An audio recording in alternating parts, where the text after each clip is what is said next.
On today's special episode of Homeworthy, we're stepping inside homes that celebrate classic style, vibrant patterns, and preppy design. First, we'll visit a charming 300 square foot studio in New York City where Palm Beach flair meets an impressive needlepoint collection. Then we're off to Pennsylvania to explore a bold and colorful home that infuses a traditional aesthetic with a lively personality. Next, we'll travel to North Carolina to tour a preppy Dutch Colonial, brimming with creative DIY projects and cherished finds.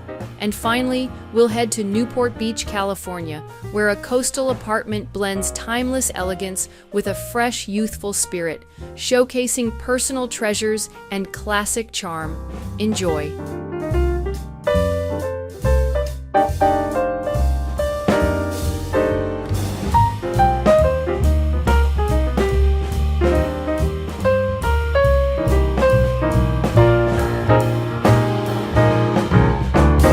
Watching Homeworthy, where we believe every home has a story. Scan the QR code to subscribe to our new channel, Weddingworthy, where we celebrate amazing couples and the love stories behind their perfect day. Hi, I'm Rudy. Welcome to my New York apartment. You're watching Homeworthy, where we believe every home has a story. I'm Rudy Saunders. We're here in my studio apartment. It's about 375 square feet on New York's Upper East Side. I've lived here about 3 years and had lots of fun bringing all kinds of color and fun into the space. I'm an interior designer at Dorothy Draper & Company here, based here in New York. It definitely influenced my style. Since I was a kid, have loved it. And just love the bright colors and the oversized scale and patterns and things all kind of mixed together and just how it makes you happy. So I definitely take elements from that, just from loving it for so long and getting to do it for work on a daily basis, and then kind of put my twist on it, my spin to make it more me. We have just come in the front door, but we're in the middle of everything. The kitchen, entry, dining, we're all together. So because it is a studio, I wanted to make sure I had, was able to get different, areas in, and wanted each area to have its own space, but also that they do kind of blur a little bit, that it's not so specific that, you can kind of spread out and kind of move through the space. I think it helps to make it feel a little bigger. I love these bookshelves. They're the IKEA Billy bookshelves, and I think I've had them in just about everywhere I've lived, because you can just load them up, they're adjustable, and I just fill them with books and accessories, and I use it for clothing. I have okay closet space, but there's never enough room. And so try to have everything folded nicely and everything, and then it at least feels a little more shoppable, store-like. And it's no different really than books on a shelf, that the clothing lined up, it really kind of has that same feeling. So this is right next to the door, and it's kind of a funny space that didn't really have a purpose, and so I kind of just ran with that kind of mentality. And so this was a table I actually, again, found in the trash. It was a mahogany table that I painted the kind of celery color. The wicker elephant I found down in Palm Beach, and again, been painted different colors, but lives there. This tulip pear I got and used for the New York Botanical Garden orchid dinner this year, and I had different orchids kind of all plugged into it, and so now I get to enjoy it here. The cabinets, when I saw it, were just a natural wood, kind of like builder's grade, like medium oak that I don't particularly love. So I painted them white, which I don't know if I was supposed to, but whatever. Definitely an improvement. And the refrigerator was just black on the side, and it was just very heavy, and everything else is so kind of white and clean. And so added just the contact paper just for a little something and a little bit of interest. I don't know, I think with kitchens like this that are so small and not the newest, not the best, just keeping them clean, not, hiding the most utensils and kitchen appliances and things helps to keep them a little more manageable. So it was kind of a funny space, the way how the peninsula is and the way it juts out where the swatch is. And so I kind of wanted to play with that. So I love swatches. I always wear them. So I have the fun big wall clock. So that there, kind of the statement, but then did the gallery over here. And they're plaster walls. I have not had plaster walls in a while. So I normally with a gallery wall just like to kind of go for it with a hammer and hope for the best. But so this one did take some planning on the floor, and I did the right thing with the tape measure. But it's really just things I love, and whether gifts from friends or family photos, old, Greenbrier and Dorothy Draper memorabilia kind of things, just a mix of all different, kind of a collage of fun. So these chairs, I was meeting a friend for dinner at JG Mellon a couple years ago. They were in the trash at a building across the street. And so before dinner, I was like, oh my gosh, like these chairs are great. Flipped them over. They're Maguire chairs. They were in great condition. I was like, okay, if they're here after dinner, we're taking them. So I got them, recovered the seats. It's a Carlton V fabric ripple that I love because it's kind of a splatter painted almost, kind of that definitely allows to hide spills. And I'm always painting and things, so there's probably some paint spots on there, but it camouflages it well. So over kind of next to the dining area, I have a bar cart. It's from when Lily Pulitzer did a collaboration with Society Social, and so obviously had to have it. It's great. I whether have things for entertaining kind of all over it, and it's on wheels, so for a party I can kind of move it around depending on whatever need I have. Most things are just found things collected kind of from all over. The lamp I found at an antique store in West Virginia for $22, and then went and got a shade from Newport Lamp and Shade that kind of made it just a little bit special. Always nice to have champagne on hand in case you never know when anyone's going to drop by. Different swizzle sticks and matchbooks from different fun restaurants and hotels kind of all over. Fun little lemon wedge bottle opener. I love a little cocktail umbrella. Yeah, just kind of all different fun little entertaining things that come in handy for a cocktail party. When my time at Lily Pulitzer working there, they were getting rid of the tie displays. And so I was like, oh my gosh, I will take one. And so it actually spins and is super handy to kind of be able to get whatever and kind of shop around. I love this one with the skinny dipping print. This is fun. It's an old Key West handprint fabrics that did for Lily. But yeah, I mean, I definitely have my favorites, but it is nice depending on the year or to have options. Never enough, and fun to mix and match things. So then over on this half, kind of living bedroom area, the archway, I didn't really want, like I said, I kind of like to blur the space a little bit, so I kind of didn't want to draw too much attention to it. So the sisal rug kind of grounds the space and adds a little bit of texture. Then the sofa was kind of the first jumping off point. I had a different sofa that I had slip covered and ready to go that I was afraid was too long for here, so I ended up with this love seat, but it actually works really nicely for the scale and of the space. So as you can see, there is a lot of needlepoint throw pillows and on the walls and stand-ups and everything. I do a lot of needlepoint. I love it. It's such a relaxing, creative hobby. It's something my grandmother was a big needlepointer, and everyone else in my family, we've kind of all got the bug and stitch, but it's been such a fun thing and such a passion. I've met so many great people through it that I ended up during about 2020 started painting my own canvas line, which has been a fun kind of additional creative outlet. And I've always painted things for myself, so it's fun to get to share those and see other people stitch them and what their take is, and get to kind of share it with the world. This is one of mine, the disposable income. I wish I had more of it, but it all goes to needlepoint.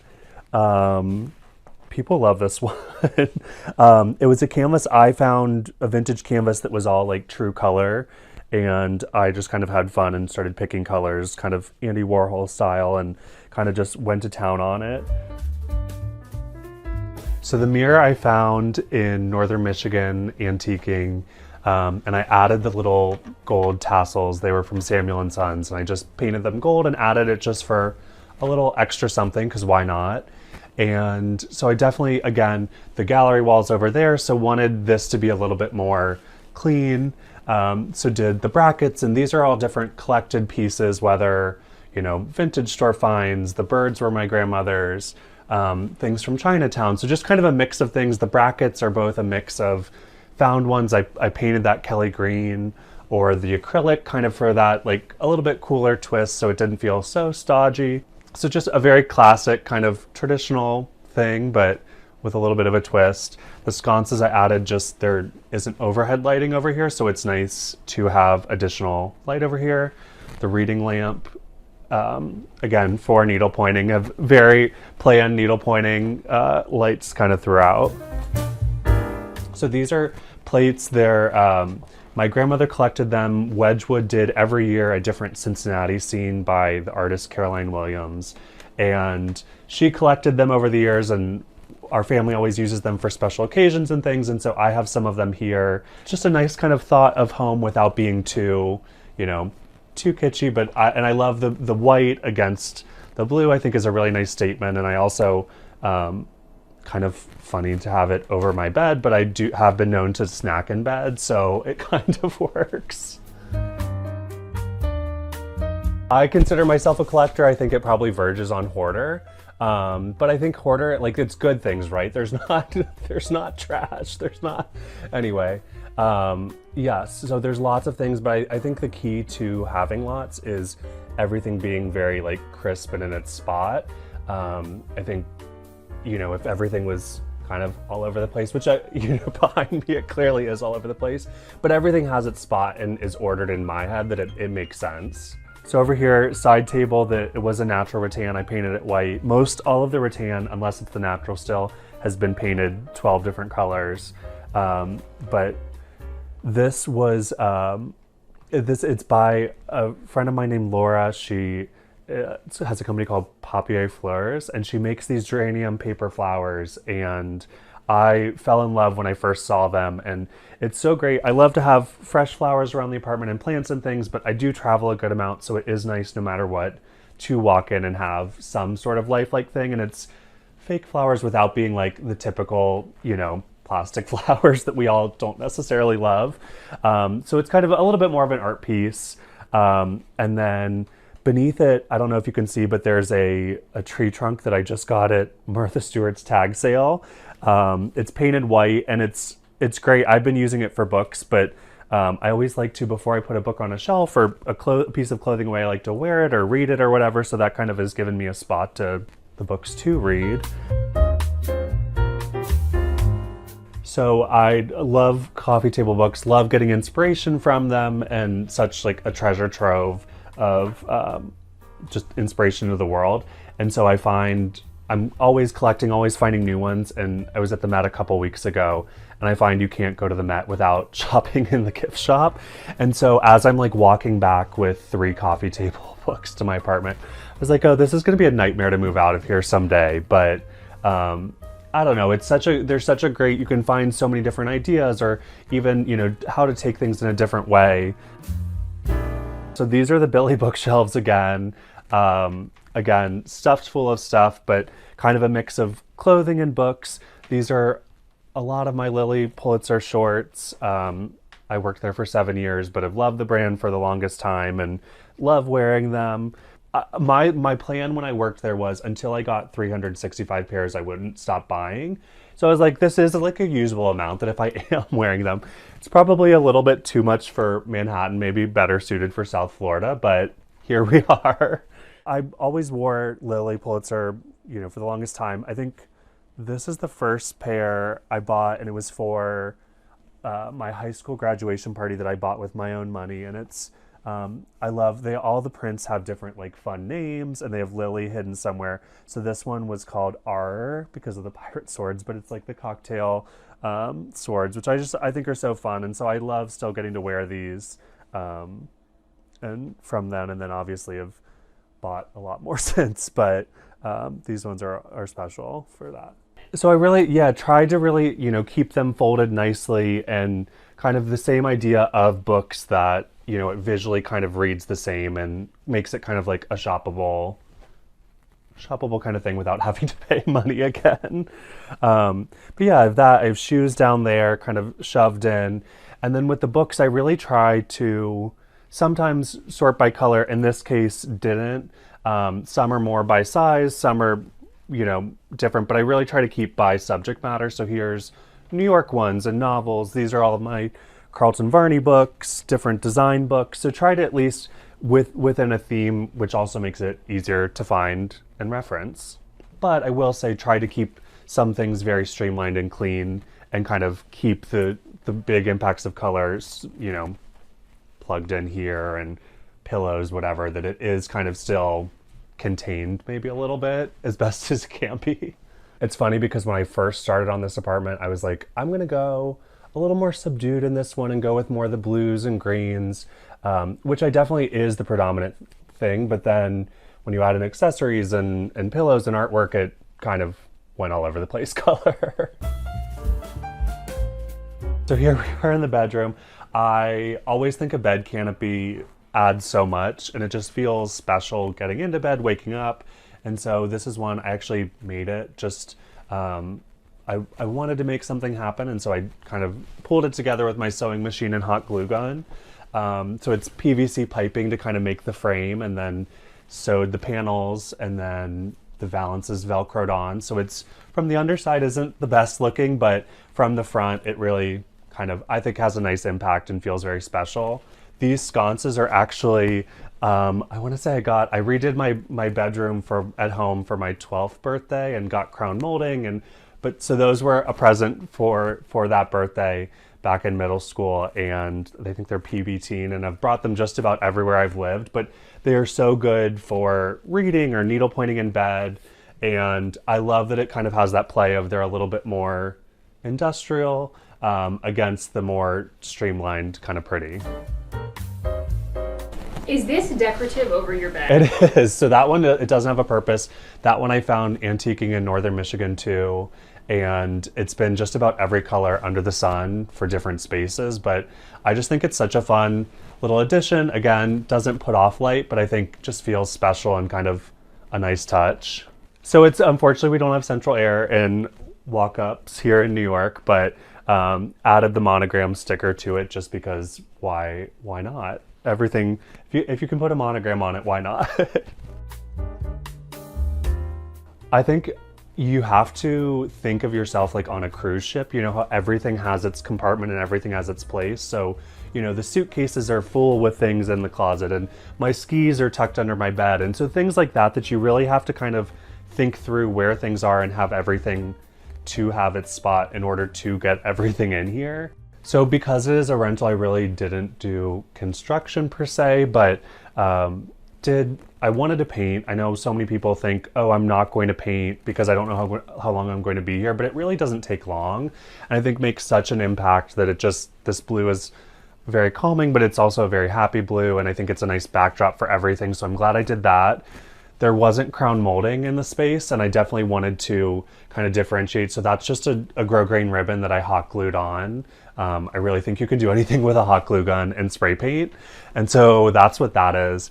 But I don't know. I didn't know how long I would be here, and I still don't know, but it's nice to have these things. I'm so glad that I did put in the time to make the bed canopy, and I did. The pagoda cornices were actually, that was kind of the fabric jumping off point for the space. I love it. It's a Carlton V called Puff. I love the blue green, and it has so many of those shades in it that I kind of could pull throughout and kind of carry it throughout the whole apartment. So those I traced foam core and then batting fabric, and then with hot glue and duct tape on the back kind of. So again, from the front look nice, from the outside probably not as nice, but for here, for me, it's good. And just adding, the trim across the top, and again, the trim across the bottom of the roller shade makes that little detail that I think puts in that extra moment, both for you and anyone who comes over. So I have a little bit of a bathroom, and so it has kind of the aqua blue tub was part of it with the white tile, And so it kind of worked with the blue color palette. And so I wanted the whole space, because it is so small, to feel connected. And so use the fabric on the shower curtain I made. It's Carlton Via High Garden with the pagodas, and it has the blues with the pops of kind of that green. Made the sink skirt, it's a wall-mounted kind of utilitarian sink, and so it also has great storage, all kinds of things hidden under there. Yeah, and I think adding artwork up here, I think it is important because it is, a spot you live in, and so why not have artwork in your shower and that kind of thing that really does kind of make it still feel like another room.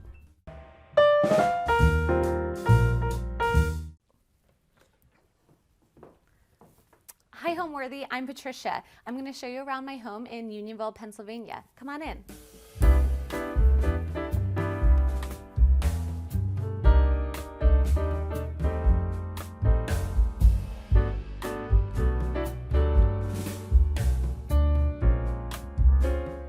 You're watching Homeworthy, where we believe every home has a story.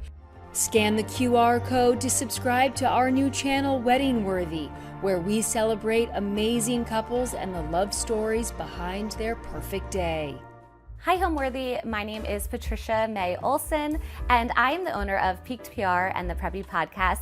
We are in Unionville, Pennsylvania right now. My home is on the smaller side. It completely was gut renovated when I bought it. It originally was very modern, almost 70s, 80s style, and we renovated it to look more like a Pennsylvania schoolhouse, more cottage style, I would say. It's very preppy, being me, very colorful and full of pattern, and just lots of collected pieces. The process of finding the space is actually really funny because I live next door to my parents, which everyone laughs and they're like, how does your husband deal with that? But it's quite lovely, I have to say. So how I ended up here was, at the time, when I was 23, I bought this house. So at the time I was working in Center City, Philadelphia at an agency and commuting into Philly every day. I originally was looking at places all along the main line where the train stations were and had looked at a lot of places but didn't fall in love with anything. So my parents brought up the idea to me. They're like, why don't you ask our neighbors if they would ever sell? So the house at that point had been empty for a while. Basically, the people that owned this originally, their son moved overseas and bought them a house literally a road over that's much larger than this. That way, when he was here in the States with his whole family, he could stay at this new place. So they didn't really have a need to sell this and make money off of this, and it still needed a lot of work. They had renters in here for a little bit and then stopped with that. So it just sat empty for a really long time. And when I approached them, they said, sure, let's do it.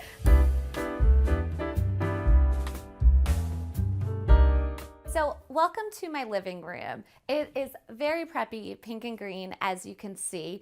Something that I've done in the house is there's a lot of products from people I've had on the podcast or even some clients, and then just brands that I love, honestly. I'm a big supporter of small businesses and entrepreneurship, so I try to fill my home with that, which kind of leads me first here to this big yellow couch. I feel like a lot of people at first when I say I have a yellow sofa, they think that's wild, but it's honestly sort of a neutral. It's a pale yellow, so I feel like it goes with a lot more than people think, and it's just so cozy. So this is from Taylor Burke Home, Julianne Taylor Styles. She had this furniture business many years ago, and I have a lot of her pieces from when she had that. Now she is one of my friends. She's an influencer. She's on TikTok a lot, but I loved her furniture brand, so you'll see a lot of her pieces in our house. It's just so cozy. And right next to the sofa, I have a pair of these tables. So they're actually made by my dad. My dad is a very talented woodworker as a hobby. So growing up, he would always give my mom and I gifts that he'd make us. So these tables actually were a gift to my mom from him when I was younger. And when I bought the house, I kind of needed something here, so I stole them from my parents. And my dad had to make a new pair for my mom, but honestly on the bottom it probably has a little note from my dad that says Merry Christmas and whatever the date that he gave them to her is. And they're antique inspired, so they actually flip up. I think they're an antique candle holder style is what they are, but they're very special to me obviously because my dad made them. If we go over here, so the window treatments, they kind of inspired this whole room. They're from Fabric by Dana Gibson. I love Dana's design work. So I have a lot of her fabrics, a lot of her wallpaper, a lot of her decor pieces. I just love this print. I've had it in my house for many years now. And funny story, it has little pom-poms on it here. I have 2 Jack Russell Terriers. And so when the puppies were little, they actually tore the pom-poms up until as far as they could reach. So I had to get those re-put on. But I think it's just so fun. It's a little playful, even though it's a formal, long window treatment here. And then here's another one of these tables by my dad, like I said, that's so special to me. And over here, the ottoman is Sandia Home, which was a client of mine, but no longer exists, the brand. But I love the shape of it, how it's sort of a clover shape. It's quite large, and the legs are actually lucite. And if you flip it over, one of the things about the brand is it's lined with seersucker on the bottom and has a little watermelon charm. So I just love the special details of this. It's made in Ohio, and just great quality. And like I said, I just love supporting small businesses and entrepreneurs. On here, I also have a flower arrangement. I love flowers in the home. You'll notice I don't have a lot of live plants. I have mostly flowers because I can't keep live plants alive inside the home. Only outside of the home can I do that. So these flowers are actually from a local farm down the street. I think they've been growing them in their greenhouse for like 100 years or something. It's crazy, but they smell so beautiful. And so I love, that it's local, and they're low maintenance compared to a plant. Then over here, this is another piece from Taylor Burke Home, just a little side table. I love it because it adds some texture to the space with the little alligator on it. This is actually a really funny story. So like I said, I have a lot of Dana Gibson in my home, and I love her pieces. And one time I received this vase with a note in my mailbox, and someone wrote a note that they live down the road and they walk past my house a lot taking their dog for a walk, and they noticed the Dana Gibson lamps in my window, which I'll show you in a second. And so they said she must love Dana Gibson, and she followed me on Instagram. Randomly she found me just because I have a public profile and I'm a local influencer and podcaster. So she knew it was my house, just piecing together the pictures of the lamps and then seeing them on the outside. So she gave this to me. She said it doesn't match her house. It's one of Dana Gibson's older pieces, honestly.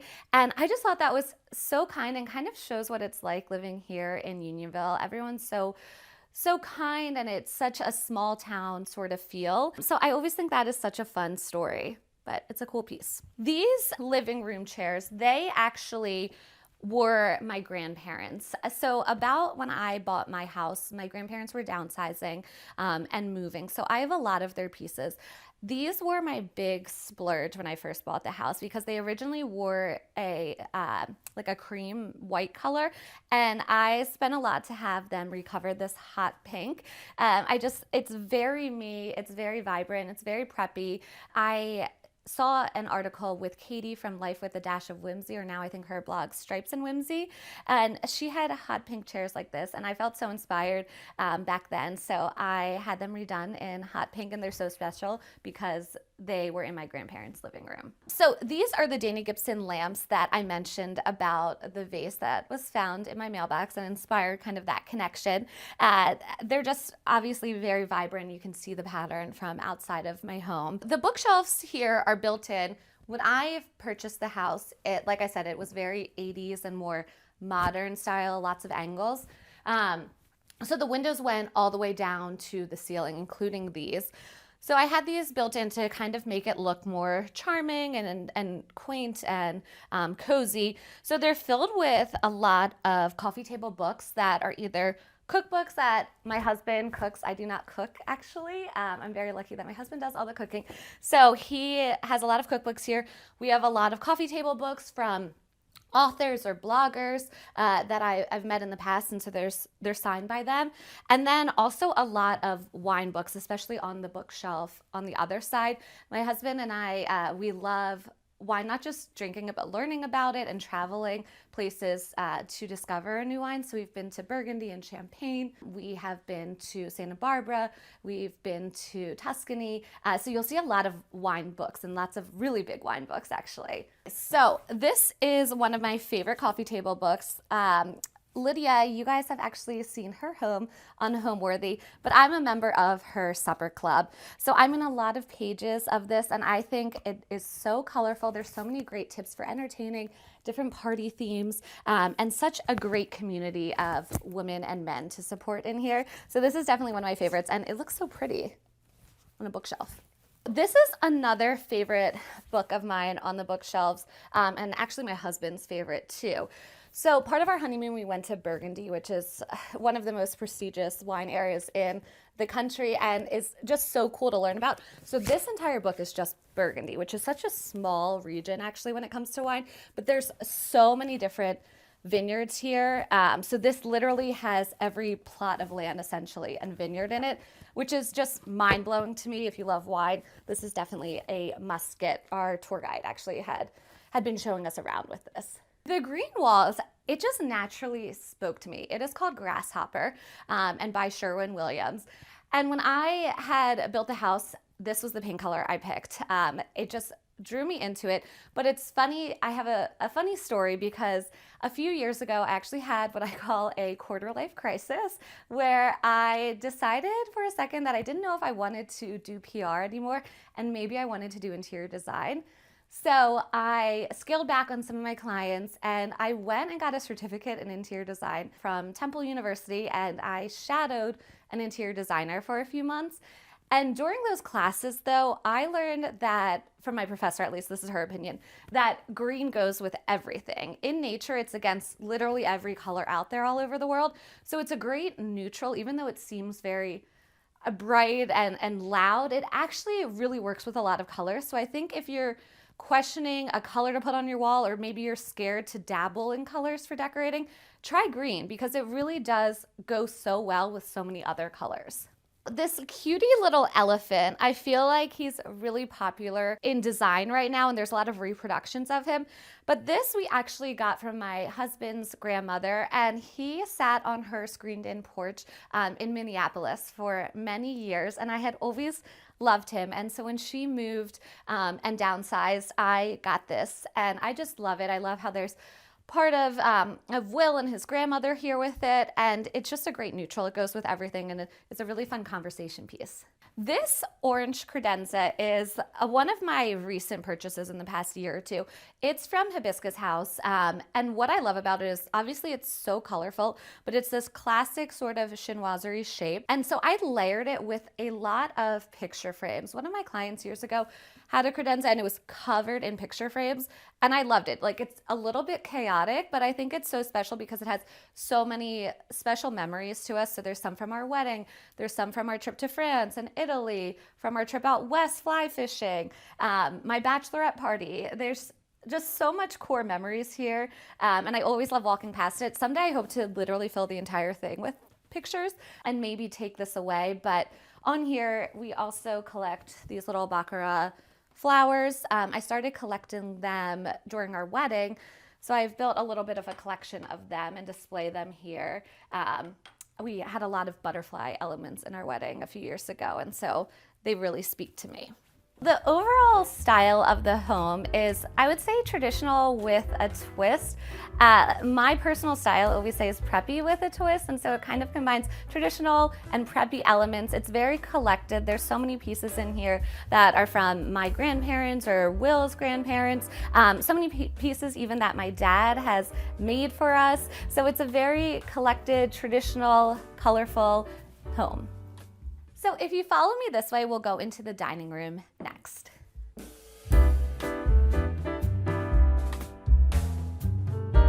Welcome to my dining room. It's actually open up to the living room. What's interesting about this house is that the front entry just comes straight into the dining room. There's no formal entryway. It just opens up into this, and this opens up into the living room, which I like it because it's great for entertaining the flow then back and forth through here. But I continued the green paint in here as well, and lots of Dana Gibson, you'll notice, fabrics in here. So let's start over here. This little stool I actually found at an estate sale. I love going to antique markets and estate sales and auctions. And that was a lucky day. It was in, I want to say Bryn Mawr or Gladwin. I went and found that. And I also found a vintage set from 1960s of a Dior suit set. So I was having some good estate sale juju that day. But I recovered it with a Dana Gibson ginger jar fabric that ties in the pink and the orange throughout the spaces as well. So here, this kind of acts as our entryway table. We normally throw our keys up here. We have dog treats in this adorable little cookie jar. Our 2 little Jack Russells, they love their cookies.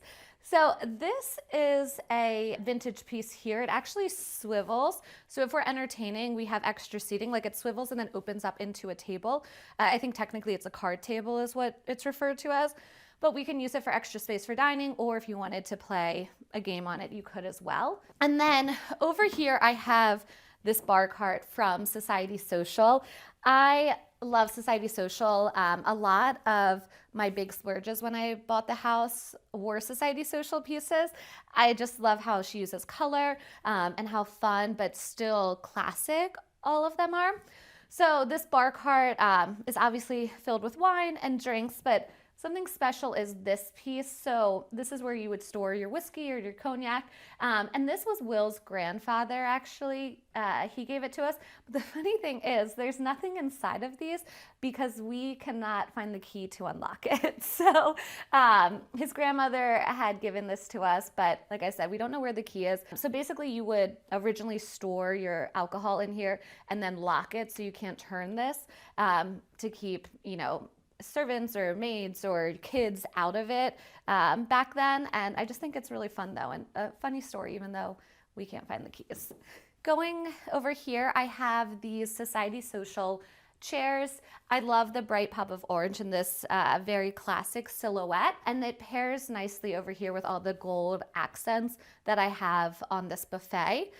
So all of the dark wood pieces, this 4-piece set, they all go together, and I found them actually on Facebook Marketplace, and I just had them recovered. So it's well loved and just classic, but like I said, I love finding a good deal or a steal and finding a way to use them. So on here, on the buffet, I have some little antique pineapples, brass pineapples, more Dana Gibson lamps, some plates, and a Society Social bamboo mirror here. I really love to entertain, whether it's just having family over for the holidays, another couple for a dinner party, or even just throwing a themed party. I love a good theme. So I set this table pretty casually. A lot of times I would put a tablecloth too, but I kept it a little bit more simple. And I'll even do this if it's just Will and I, if it's a Sunday night and we're having steaks for dinner and I want to feel fancy. I'm a big component of using your nice and fancy things, or you'll never use them if you just store them away. So even if it's just the 2 of us, if I want to feel fancy or if I want to celebrate something simple, I'll just pull out our china. So here I have, this is actually our wedding china. It's the green apple lace from Motohita. And like I said, I love using it and layering it with other pieces too. These are beaded placemats, and they are from Beth Ladd Collections. They add some great texture and incorporate a couple different green patterns. And going off of believing in using your fancy things too, I also think pull out those linen napkins. I know they're a pain to clean, but they elevate so much and they make your guests feel like so welcomed and fancy. Like I said, even for a simple party. Then I did some floral arrangements here. I have a collection of vases and ginger jars from Dana's line. So I added in some pinks and greens and a touch of blue. And then I also have this ice bucket, which was Will's grandparents too. It's a little silver ice bucket. And I love the silhouette of it though. It's really a pretty one. These window treatments I recently had redone. I had them in just a hot orange originally, and I decided to do a little bit of a floral instead. I'm really leaning into a little bit more of preppy grand millennial mixed together. So I thought this is just really great, a little bit more elevated and sophisticated, I would say. but they still have the same vibrant colors that are in the space. So those same yellows, those same orange, greens, pinks, just in a different way than the other pieces. Over here is our china cabinet.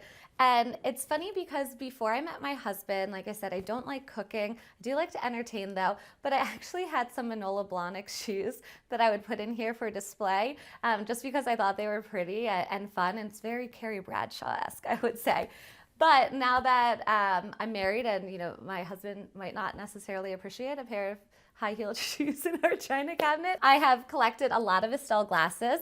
So I have my collection of Estelle glasses in here, all different colors. But then I also have some really cute little espresso teacups from Will's grandmother. We have a collection of these for our wedding. She had given us these. And then I have a really cute little elephant tea kettle too. But these are just some fun little special pieces. We don't really use them, but I love to display them. And I love, you know, that they were from family members. Let's go from the dining room right into my kitchen because I want to show you something. I think it's a great tip if you have a smaller kitchen and love to entertain. So this piece is a custom piece that my dad actually made for me because our kitchen is very tiny. And like I said, I love having parties. I love entertaining. So this looks great, but it actually has a ton of storage. So it's sort of our matcha tea, our Nespresso, coffee station setup. And then under here, this is just a curtain and it has coffee mugs, it has extra tea bags, it has different utensils. And if I'm having a party, what I'll do is I will take the stuff on top too and store them below. And then I can use this as a bar or maybe put a charcuterie board on here. It just gives us some extra room to work with in a tight space. And the best part is that it's on wheels, so I can move it around. Like if I want to put it on the side of the counter instead or in a completely different room and hide it, I can do all of that. So I think really if you have a small space, get creative with how you can store things and stuff on wheels. I think you can do a lot with that. My favorite space in the house is probably this living room where we're sitting in right now. This is one of the few spaces in the house that I haven't redecorated or repainted walls or wallpapered walls in here like 3 times since I've owned it. This has stayed the original green the entire time, which I think means that I really love it. And it's something classic that can evolve with time with different elements like furniture and decor. I just love all the colors in here, the pinks, the greens, the oranges, the yellows. And it all kind of was inspired by Dana Gibson, her fabrics and wallpapers, and then I jumped off from there.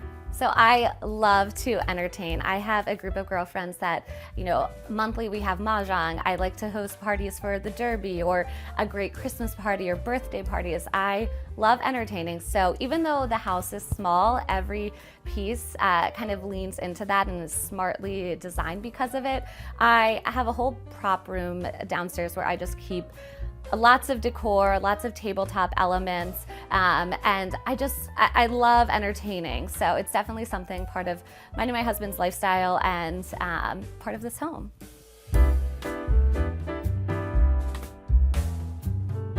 Welcome into our bar and game room area. This is a great place for hanging out with friends, and even just on a Friday night, Will and I like to come down here and have a cocktail for a change of scenery. So first, I want to start with the bar. I did this little cabana-inspired awning so that it looks like you're at a vacation bar. It's just so fun, I think. And then with that, we call this bar Two Jacks Bar because we have 2 Jack Russell Terriers. So I have a little logo, if you want to say, for the bar. I have a sign with it. I have lots of napkins and drink stirs that say it. And I think that's a great tip. I've noticed it a lot recently too, is people are creating life logos or logos and branding for their home or a space in their home. And so that's kind of what we did down here with Two Jacks Bar. On the bar, we have a lot of fun elements. For example, this we got made in Champaign region actually at the VUV, the headquarters or where they're located. So I have Unionville, they made that there, and it was a fun souvenir to bring home and place here on our bar. We have lots of wine then too from our travels, and this is just a small selection. We have some down here at the fridge and some on the other side of the room, and then some in storage. Like I said, we love learning about wine and taking classes and traveling with our wine club. And over here too, you'll see that I have some of these champagne painted bottles. These were actually from our wedding, so I kept them. They have our wedding crest on them and the date, the florals from it. And a funny story with that is, so we did a champagne tower toast, and I popped both of these open and then poured. But I did not realize that I had one sparkling rosé and one champagne. So we kind of made a blend as I poured those down. But I think it's a funny story and a great memory. And I love that we were able to keep the bottles and have them displayed here. Then also over here, I have some more bottles that friends and family have given me painted.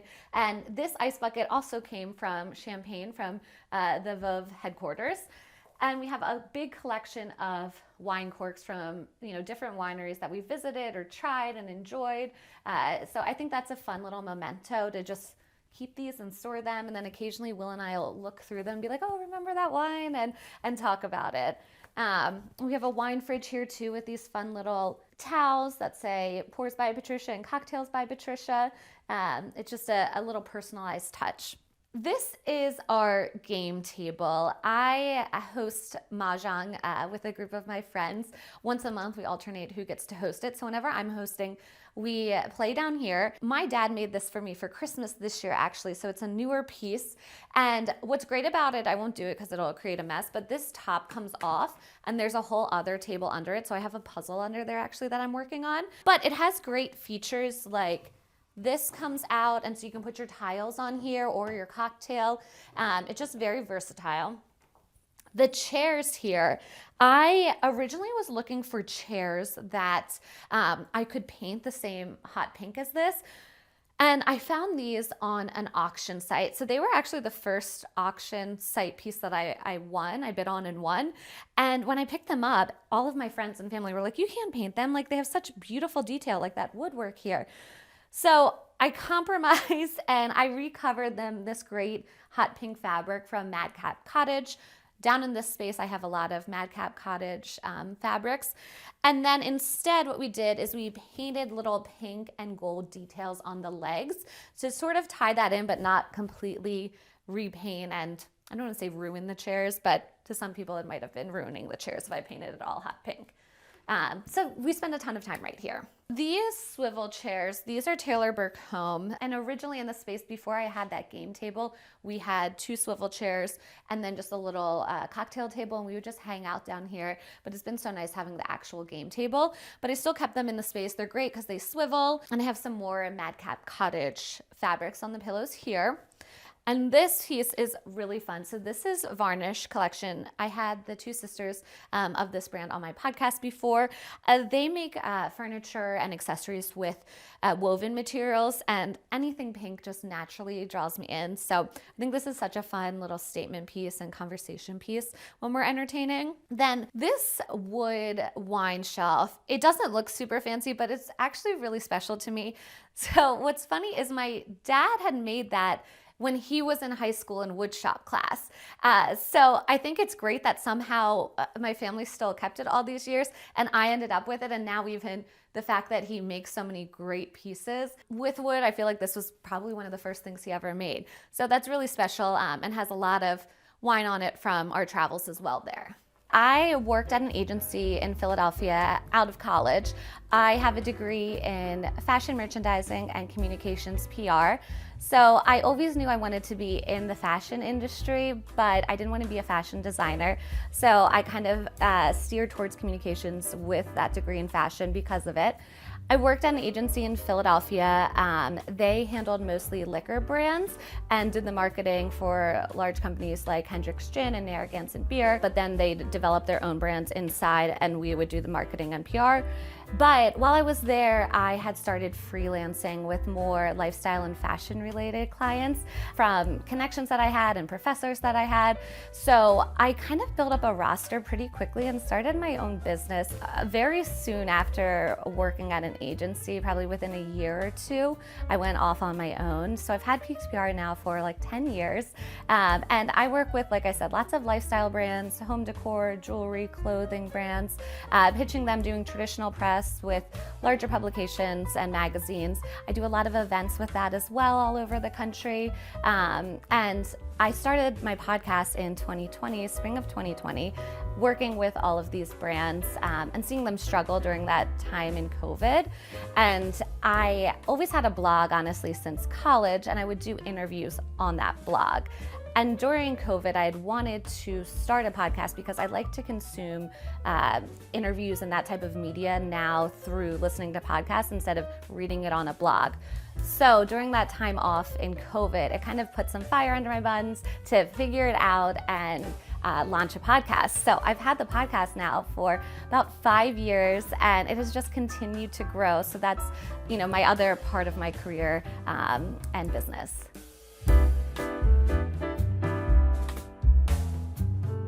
Welcome to the master bedroom.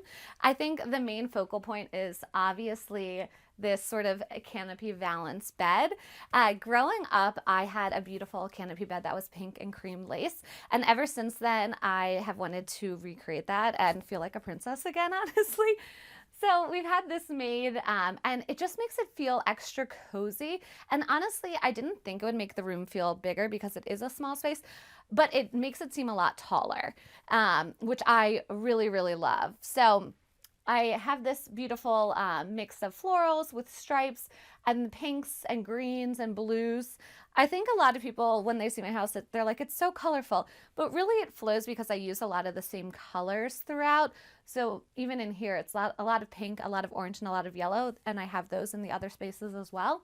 I know this is like a huge faux pas, and all interior designers think ceiling fans are so ugly, but I cannot get rid of this. My husband and I actually use it every night for the sound and the breeze. So as much as it pains me and I think it totally ruins everything, it's something that we just have to live with. So over here, I have some antique vintage bamboo furniture throughout this space.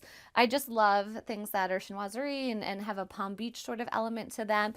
So that's this as well, and a beautiful little bamboo tray and ginger jars with an O customized for us for Olsen.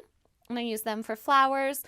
These are by Lauren Haskell Designs, which, funny, for our wedding, I am very into tablescapes. So we had custom ginger jars made for that. They were similar to this, but they had the floral pattern from our wedding suite invite. So I love using her ginger jars throughout the house. You might notice these wood boxes, and I have another larger one over there. But these my dad had made for me. Growing up, he would give me, like I said, something that he made every year. So for a while, he was making me beautiful jewelry boxes. And these kind of just came from inside his head, his imagination. And so we store, our jewelry, my husband's watches, that sort of thing in them. But I think they add like such a great element of conversation and something different to the space. And I don't always have dark wood, and especially in here, so I like that it kind of grounds everything with a little bit of darker color. I love chappy wrap, being a Northeastern girly. Chappy wrap makes the best blankets, and especially they're dog friendly. You can throw them in the wash. They still come out feeling just as nice. So this is the chappy wrap from the Madcap Cottage collab, which we have this print downstairs that you saw on some other pieces. So I just brought it up here though instead, and they make seriously the best blankets. This is just a cute little trinket tray that I got in Williamsburg, Virginia, and it's actually the same maker of our wedding china, and I just think it's so silly and fun. So I had to have that, and normally I'll use it to put like, my Apple earbuds in there in the nighttime, or a charger, an iPhone, and it just sits bedside. And then I also, here's another jewelry box that my dad made for me growing up. This one holds a lot of necklaces, so lots of hanging pieces. And this piece of art is a print from a local artist. Well, I think she's in California now, but she was local at the time, Constance Culpepper. And I think it's really fun. It has 2 dogs on it. It has preppy colors and stripes, and just spoke to me. This little bathroom is very tiny, but it's like a little girly jewel box, I want to say, with all the pink, and even the beautiful bow details on the window treatments that are the same fabric as the bedroom. But the biggest piece is this, it looks like wallpaper, but it's actually hand stenciled. And originally it was hand stenciled by my mom when I bought the place with orange and white. And then about a year or so ago, I redid it to be light pink and painstakingly had to do every little detail, which took forever, but it's just so special. I don't want to paint over it yet. I don't want to do away with it, but it was very time consuming. And then I just have some local art from a local artist here, pulling in some of those blue colors, and Wheezy Towels, another favorite of mine. I had Liz on my podcast before. I love anything with a monogram, being Preppy. So these are great. They're the best towels, and they have so many fun colors and personalizations that you can get. All right, so if you follow me up here, I would love to show you our office next.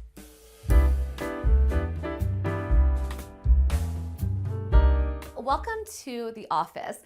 This space, actually, my husband, he works from home a few days a week, so normally he's in here majority of the time. I have a separate office outside, but I do sometimes film some episodes of the podcast in here, so you might recognize the wallpaper on the other wall. But this space, I love it because compared to everything else, I want to say it's a little bit more masculine, which is why it's great for my husband. Some might say otherwise, but for me, it's a little bit more masculine. The blue pieces here, they were a piece that when I originally bought the house, I had purchased them. They were just from a big box retailer, honestly, nothing special, but I just love the navy. I love the size of them. And back then I was working in this space, so they've served us very well. I have some pieces from Dana Gibson on here as well. This duck or swan, I don't know which one he is, but we'll call him a duck for our purposes. I think he's such a cool and unique vase. I have just some daffodils in here, but you could just put regular flowers or sometimes those little foam greenery pieces, those balls. I sometimes stack a bunch of them inside, and then he's on top of a little green tray as well. So over here, this is the wallpaper that a lot of people probably see sometimes when I'm doing my podcast. This is Meg Braff. She is another favorite interior designer of mine. I love her use of color and pattern, the kind of Palm Beach chic inspired pieces. So this is just such a lovely green chinoiserie pattern that I adore. The benches here, my grandmother actually had this and had given it to me, and I just had it recovered. It used to be a dark navy blue velvet, and it kind of was damaged over the years, so I had it just done in a lighter blue velvet, but I think it's beautiful and just a great spot if I want to come in here and have a chat with my husband while he's working, and pretty neutral actually too. This shelf is from Ballard Designs. I really like it because even though it's large, it doesn't look as large as it is, just because it's metal and very open. So on here I have a lot of books for when I studied interior design, when I studied fashion. I also taught fashion for a little bit at Immaculata University, where I actually attended college. And then there's some books of my husband's as well for law, but just a great collection of books that are actually useful. This is a special piece. So this is actually an ostrich egg. One of my aunts was living in Florida for a while and near an ostrich farm, and someone had given her an ostrich egg. So I actually had it repainted by a local artist a few years ago in this beautiful blue chinoiserie pattern, but I just think it's such a unique piece and is art, but in a different way.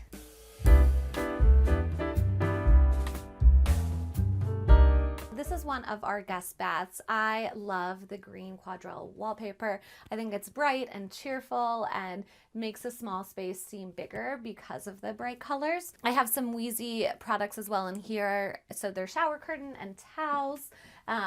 This is a great piece of art too. I think it's fun for a bathroom, a little nude, but not in a vulgar way, in a fun way.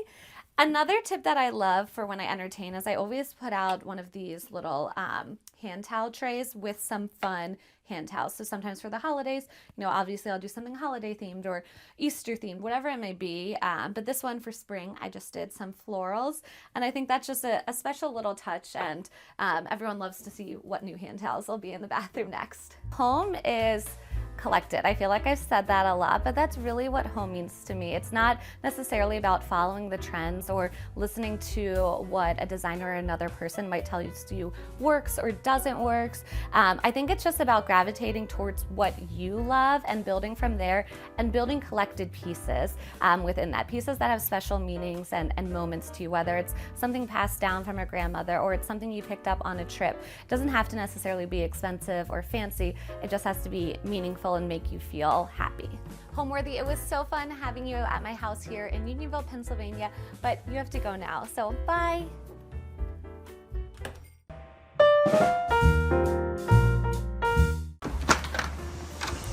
Hi Homeworthy, I'm Victoria Ford and you're at our home in Cary, North Carolina.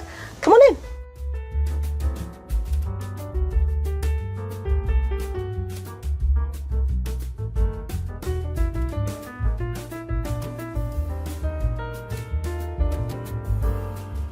You're watching Homeworthy, where we believe every home has a story. To shop items inspired by this and other Homeworthy episodes, be sure to check out the product links below for amazing furniture, accessories, and more. Hi, I'm Victoria Ford. I'm a marketer by day, but I run the blog Prepford Wife by night. We're in Cary, North Carolina, which is right outside of Raleigh, and I like to describe my home as African Americana. So my husband Marcus and I live in a 1970 Dutch Colonial, so it looks old but isn't old, but we really leaned into the style of the house, and so it feels very like warm and lived in, a little preppy, a little nautical, but all in all it feels wholly like us. We bought our home in the pandemic. So in 2020, we saw our home for the very first time.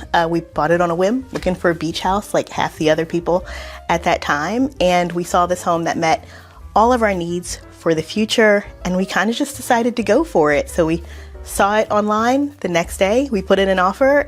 30 days later, we closed. So it was absolutely a whim, but one of the best whims we could have had. And we like to say that when things go quickly for us, that it's absolutely fate, it's faith, and so it was the right decision for us at that time. When we first saw our home, the thing that drew us to it was that it was just good bones. It was very clear that a family had lived in, loved this home, but for the most part, it just needed the cosmetic updates, and they'd lived in it for 30 years, so in the warmest way, it was dated. So we set out to do the entire house over from top to bottom. So lots of removal of wallpaper. We changed the kitchen, we changed all the bathrooms, and really made it a home that was livable for us at this stage in our lives.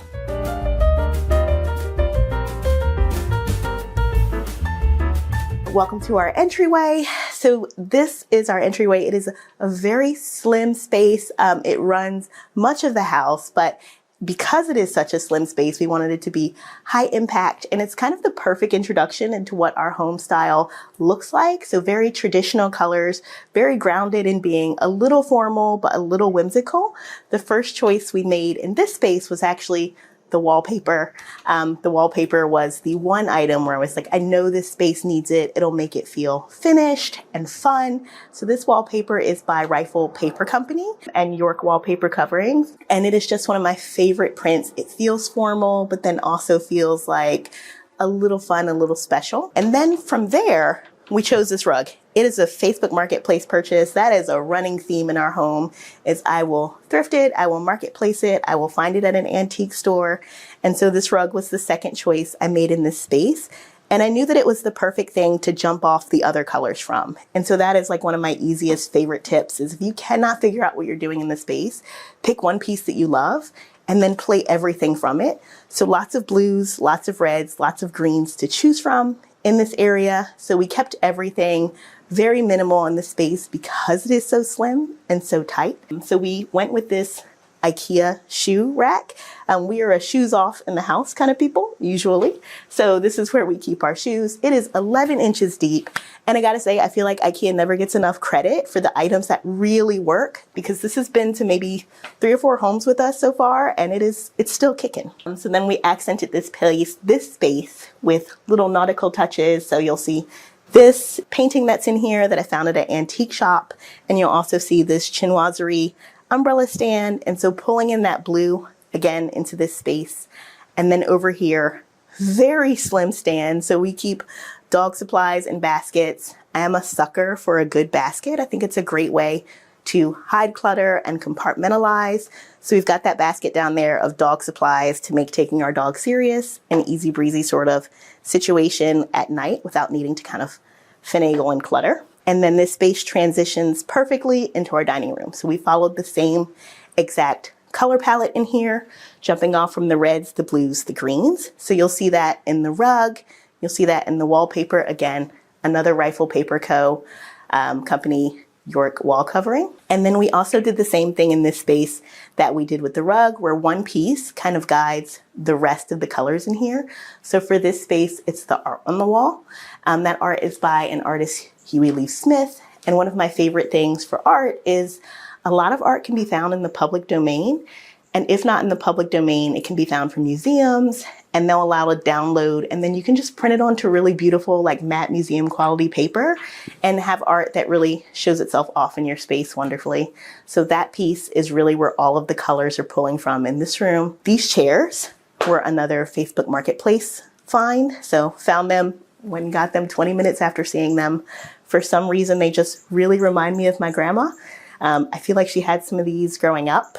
And so for these, they were originally their traditional color, but keeping with our original color palette in here, gave them just a quick spray with some spray paint and like a high gloss finish, just so they would feel like shiny and lacquered. And then just pushed them into this Parson table. Again, a Facebook Marketplace find. Something just really easy, simple, clean lines. And then wrapped everything together with this chandelier. The chandelier has like a leather finish on it, which I absolutely loved. In the absence of additional color, I feel like texture is a really easy way to pull things together. So you'll see leathers and you'll see brass throughout the space as well. This buffet was just a really easy piece. We tend to be informal in our home, even in our formal dining. So we don't do a ton of formal dining. This space is primarily used for Uno and puzzles. It's a great table for that. And it's a great table for working from home. And so this buffet in this space is mostly used for serving. So when we have any sort of formal dining in this space, we'll lay out food here and then allow people to kind of serve themselves. And it works really nicely for days where we are like playing a game in this space. It's originally from the store NATO in Raleigh, and we paired it with these lamps. I will buy anything equestrian, essentially. I've got a running joke that my husband will not let me get a horse in our yard. So when I can decorate with horse things, I do. So I got these because they sort of balance the whimsy that's happening in the living room with something a little more serious. And then just pulling in these ginger jars from Lauren Haskell Designs. I absolutely love them. I think the navy is very bright and shiny, and it pairs nicely with the lacquered chairs.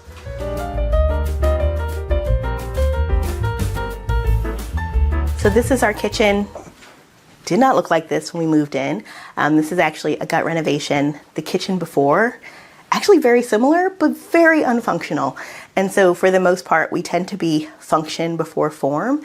And so while we actually kind of loved the look and feel of the previous kitchen, it just made more sense for us to get the kitchen going from the ground up. So we replaced everything in here. Floors, ceilings, cabinets, appliances, the whole 9 yards. And really our guiding force was around the cabinetry. We knew we wanted white cabinets. I know white kitchens are going quickly out of style, but they are still classic. And in this home where we don't get a ton of light, we actually needed the white cabinets to kind of bounce that light around. We paired them with these granite countertops. They are a granite with a wider veining on them, so they feel a little bit like soapstone, but still pretty easy to maintain like granite is. And then we did brass fixtures in here. For the ceiling, our home is from 1970s, and so asbestos is always a concern. And so for us to eliminate the popcorn ceiling, we went with this shiplap on the ceiling here, and then we painted it blue. It is very much a Southern tradition and goes back to like Gullah Geechee tribe that for the most part, if you paint a ceiling haint blue, like that's the color, if you paint a ceiling haint blue, then it'll keep away ghosts. We do not have a porch on this home, so we decided to do it for our kitchen. This is really the heart of our home, like most people's home. And so it felt like a really appropriate place to do it and a great place to pull in color where there wasn't any previously. So for all of the cabinets in here, we did very simple closed cabinets. We did them on the uppers as well, and then lots of drawers on the lower half of the space. Function first. uppers function first. I know that there is like a open cabinetry movement going, but I am not neat enough to pull that off. And so my answer to that is this one cabinet on the end. It is a darker wood finish and it's got glass doors with this wiring on it, and it's where we keep all of our daily dishes. So it is see-through, and it is the only cabinet that is 100% organized, but we don't keep it too precious, too finished. It's all of the glassware that we've collected over the years, and it's about the same color and same patterns that we've got playing in the rest of our home. Lots of polka dots, lots of stripes, lots of rattan. And then over here in this space, we did an eating nook. We're always going to do a dining nook no matter where we are. We've done it in rentals with simple construction, and we did it in this home. And we've got cabinetry at the bottom, function first. Anywhere we can introduce additional storage, we're absolutely going to do so. And then we just paired it with this Schumacher fabric. Again, never met a stripe that I didn't like, and kind of played with these patterns that are happening here in this space. This quick, easy gallery wall is one of our families. I went and pulled through photos that kind of leaned into the colors that we were playing with in this room. So that off red, that off blue, and then just frame them with all of the bottoms lining up. Anytime there's a gallery wall, I'm always interested in what's a new way that you can present it. And this one is kind of my favorite, lining up with the banquette. This banquette back is actually a quick like nighttime project. It is just like a spare piece of this beadboard from the wall, and it is layered with some spare foam that I had around and some batting. And then my poor construction is held together by beautiful construction. A friend of ours owns a bag company, American Layers, and I don't have a need for a purse necessarily, but the construction is always beautiful. And so he made me these leather straps after I told him what I was interested in the kitchen, and they just tie it together in a really nice way.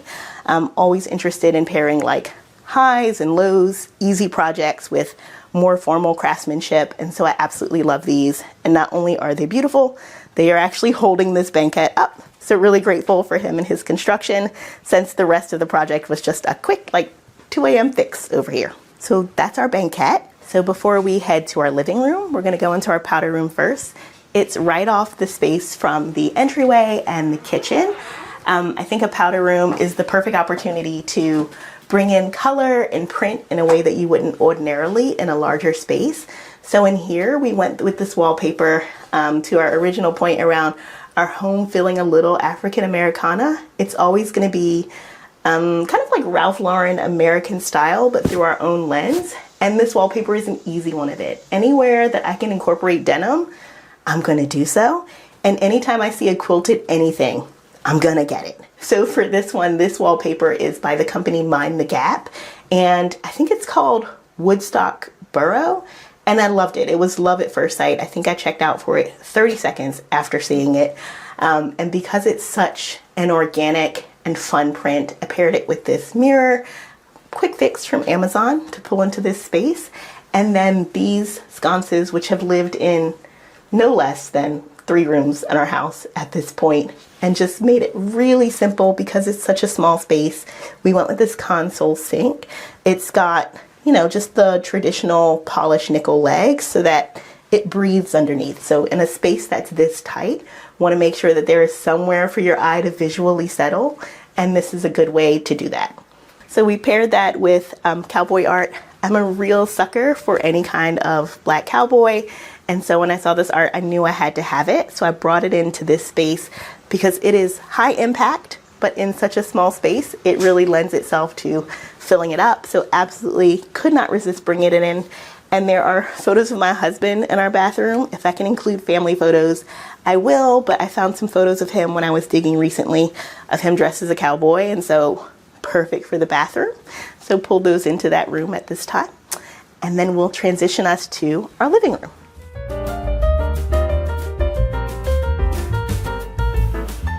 Welcome to our living room. So this space is blue coated. I'm obviously a sucker for blue. This color was chosen by my husband. He has very few decor requests, but he's my favorite client, so I felt like I should meet that request. The color is Endless Sea by Valspar, and it's a beautiful color in every single space. It's one that's gonna play well. Even if you've got like a basement, it's gonna be great. And so it's a really nice way to start if you want to do color drenching. So we pulled this into this space, and it was kind of our guiding light in this space. And we've been treating it the same way you would white. It is not white, obviously, but it is just like another color in the room instead of one that we are pulling into other things. So our living room is split into two spaces. The back space is a little more chill, a little more relaxed. You can kind of spread out, watch TV in this area. The first thing that we bought for it was this tufted leather couch, a Facebook Marketplace find, of course, and went into it knowing that I wanted a tufted leather couch. I like that it feels a little bit like a library, but then also you can kind of throw yourself into it at the end of a long day. Paired it with these high back armchairs, and you'll see that in this room, all of the primary pieces, curtains, chairs, tables, sofas, all of them are going to be standard basic colors, and really where the color is coming in this room is through accessories. So pulling in quilted pillows, pulling in a rug that has that kind of patterned feel, and then kind of playing with additional texture and pattern throughout those pillows, the rugs. And then on the back wall in this space, the ultimate accessory. This set of built-ins was not here when we first moved here.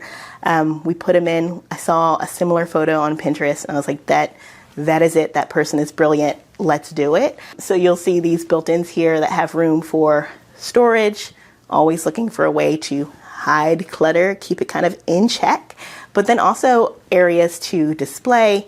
There are books in every single one of these spaces. They're spread everywhere. We are a book family, but somewhere to put books, but also display items that we love from travels. And then last but not least, space for firewood. We are in North Carolina, so not a lot of opportunity to actually have fires going, but if it drops below 55, we're on it. Fireplace is on. And so it was really important to us that we did that, and most importantly, it makes for a really beautiful feature. So it is a really nice combination of form and function. And then we're pulling in other slightly nautical pieces. There is a little guy on the mantle, a little sailor. My husband bought one of these years ago, just one. He bought it because he was black, and we were like, how cute is that? And then we just kept buying them. So every single room in our home has at least one little sailor. They are everywhere. And then every time we see one, we get it. So one on the mantle, but they're also in other little places throughout the space. Let's go to the other side of our living room. So this side of the space is slightly more formal within the same sight line. So we did need to keep the color palette pretty consistent. The people who lived here before us, very grateful for them. The one change to the structure of the house they made was to take down the wall in the center. Very grateful for them. It lets in all of this beautiful light. It allows it to flow throughout the space without any stops. And so very grateful that that was a project that they tackled before we ever got here. So in this room, you'll see that what is grounding the space in all of this light is this darker sofa, just like in the back side of the room. So grateful for the light for that reason. It is a rolled arm English tufted sofa. Found it on Facebook Marketplace. Had it reupholstered in this gorgeous performance velvet from Schumacher. I am a firm believer in making sure that the pieces that are in the space are going to last, that they're going to be well made, and that they're also going to be able to withstand the test of folks. We try and make sure that everything in our house is not precious in any way. So it is a sofa that is in our more formal area, but you can throw yourself on it and be comfy. You can have a drink without worrying that something is going to happen to it, God forbid. And so really wanted that to be a sofa where you could still relax, even though it's in this slightly more formal area. Adjacent to the sofa are these striped chairs. Found them for a song in an antique store and paired them with these pillows. So they're the same pillows from the other side of the room. Friends of ours own a company where they make shoes, and it's called Ipsa, and they sell pillows as well. And I could not resist buying like 100 of them, so they're all over our house, honestly. And they just pull in a nice layer of texture and color and pattern again. So you'll see those throughout the room. There's also this quilting fabric that we pulled in through the pillows. So even though this sofa is quite bright, it is still a very like standard basic in this home. And then we're pulling in those colors and that texture in the accessories. That's a really great way for us to do them because not married to them so much. And then the biggest, boldest piece in this room is this little print. It's called Me by the artist Colin Bootman, and absolutely loved it at first sight and was thrilled to kind of realize that it went with the colors in here perfectly. So obviously I needed to buy it. And one of my favorite ways to treat art that's large but not precious, it's just a print. So it's mounted on a piece of canvas, just spray adhesive on a piece of canvas, and then painted the edges in black to make it feel seamless. But if you've got a piece of art that is not going to be like obliterated by the sun and you don't feel too bad doing it, it's a really easy way to make art live without needing to buy a frame that would have cost me more than the print.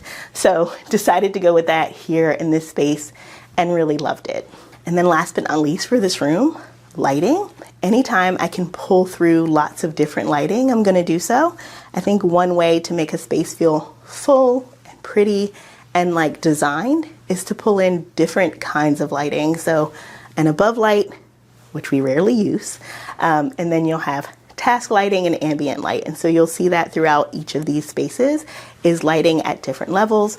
And I think it's a fun way to also pull through a DIY. Lighting can be high end, it can be precious, and we've got a couple of those, but could also just be fun. This light here it's got these pleated lampshades that are the same fabric as the curtains in the living room. Just a really quick DIY where I just covered some lampshades that we previously had with the fabric. Everything does not have to be like polished and finished is what I'm telling myself. You can be a beginner.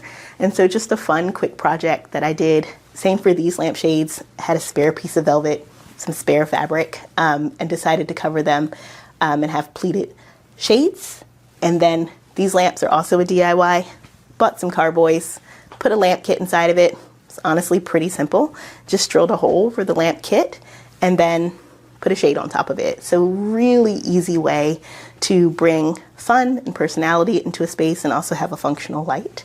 This lamp is sitting on this bar cart. My husband and I do not drink. However, we bought this bar cart as an accessory for our wedding, and it's just been through like several houses with us since then. It's a piece that we cherish, and every now and then we actually do need something off of it. And so it's been a really fun piece to have in our space as well. And it's nice to have that kind of memory attached to it. So very fond of this one. I think the thing that gravitates me to the pieces I choose are the right pieces for the right home. I grew up with a mother who accidentally made me believe I could do absolutely anything. And so I always grew up with like painting a wall on a Saturday and like changing out the mantle on a Friday. And so for the most part, I always kind of knew that I could make a house a home.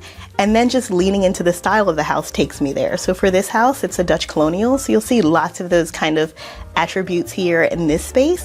And then for my style, it's those little touches that feel like me, feel like my life, feel like my home with my husband, and just pulling those through in a way that feels like appropriate for the home, but also feels so much like our existence.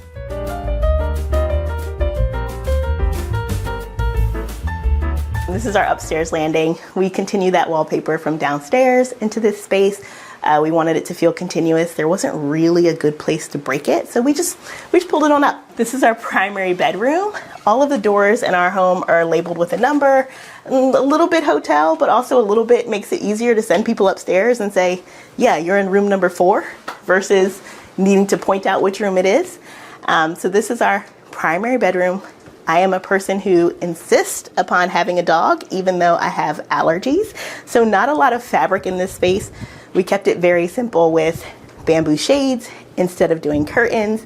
And so because we are missing out on that layer of texture and fabric and warmth that curtains would bring, we actually decided to do this wallpaper. So this wallpaper is another one from Rifle Paper Company.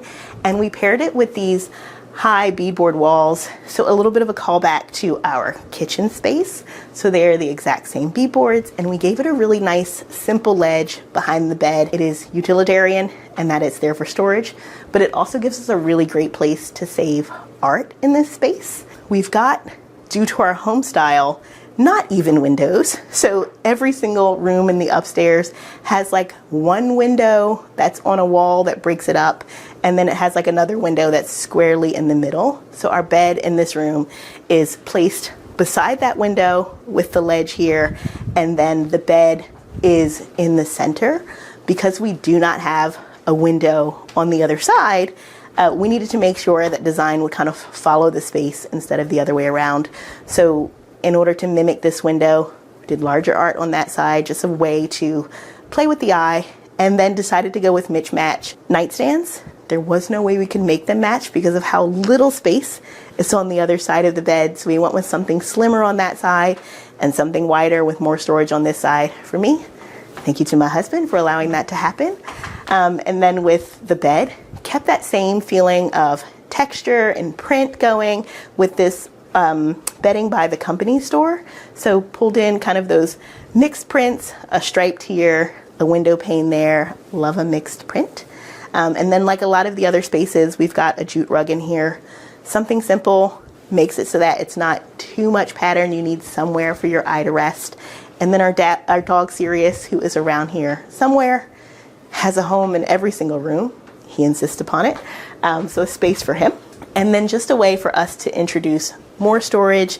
It's an older home, so we've got regular traditional closets that work for us well, but needed some additional storage here. So we brought in this antique dresser, and I am a sucker for mixed woods, as you'll see in this space. So no wood is off limits for me. So wanted another type of wood to bring into here.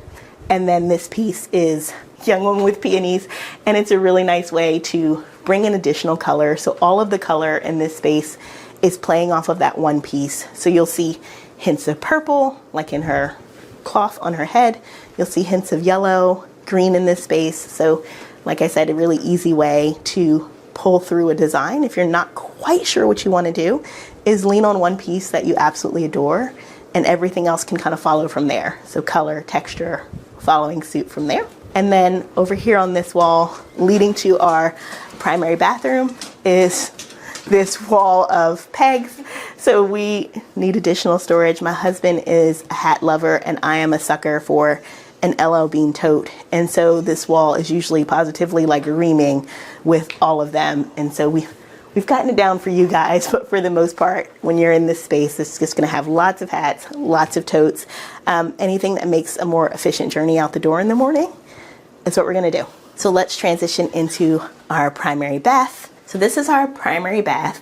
Because we did the bathroom first, we followed the beadboard in the bedroom and made it at the same height. And so when you transition, we didn't want it to be too jarring for the eye. So in this space, it's that same beadboard, a really nice way to add texture as well as color.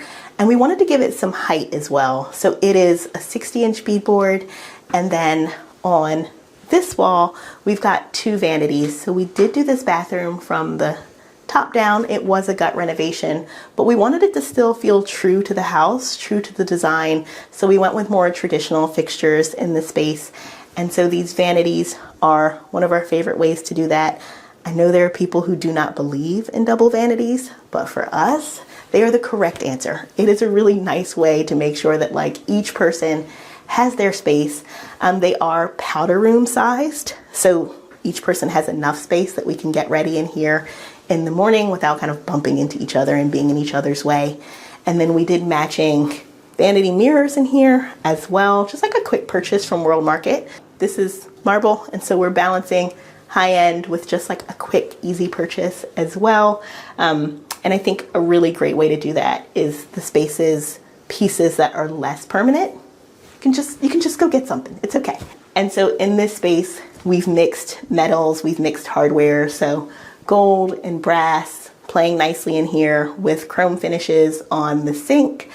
And then we've got a way to pull everything up off the countertop, trying to avoid clutter. So toothbrushes and soap are going to be in this kind of trio that's coming off of the wall here. Because we loved this color so much, we chose it based off of the shower actually. Chose the tile first, color matched as well as we could to the walls. This color is Smoky Azurite Blue by Sherwin-Williams, and it goes with the shower tile that's in here. We chose to do shower tile that is gonna wrap the entire space. And so it is this blue that goes all the way up to the ceiling and then coats across as well. So we did a slightly sloped ceiling to make that happen. And then we kept the chrome hardware going in the shower. I like a rain shower. I love them. I think they're always gonna be a ton of fun. But if you're gonna do that, gotta put a handle. people need a handle if you're gonna have a rain shower. And mine is conveniently mounted at knee height, so I can take a shower from the handle sprayer if I need to, but it also makes it just so much easier to clean in that space as well. In here, the floor is really the star of the show. We stuck with these hex tiles. It's a more traditional print. You've seen it time and time again. We went with it in a larger size on this flower design and then carried it in through the shower as well. It just felt so special to kind of take it in through the shower, so everything in the space feels very similar. Just an easy rug. I love a rug, so pulled in this rug. And my thought here is, if an antique rug hasn't gone from 100 years plus, then nothing I'm gonna do is gonna hurt it. So felt it was okay to put that in the bathroom. And then last but not least, for our shower, the door itself was a very conscientious thought as well. Because we wrapped the tile around the entire shower, it turns into a bit of a steam shower. And so we did a full length door and then put a little trap on it. If you want to let out the steam, you do not have to sit in there roasting, which is my husband's preference. So I've put that little trap on there to let out the steam, and it also allows it to dry nicely when the day is done and you kind of just need the shower to air itself out. So that's our primary bathroom. My favorite room in our house is absolutely my office. It's a room that was never supposed to be. The office was previously a bedroom, and we split it in half by taking a closet to make a laundry room. And so it made this teeny tiny cozy little room that's all my own. It's pink, it's girly, and it's a little different from the rest of our house, but feels exactly like I hoped it would.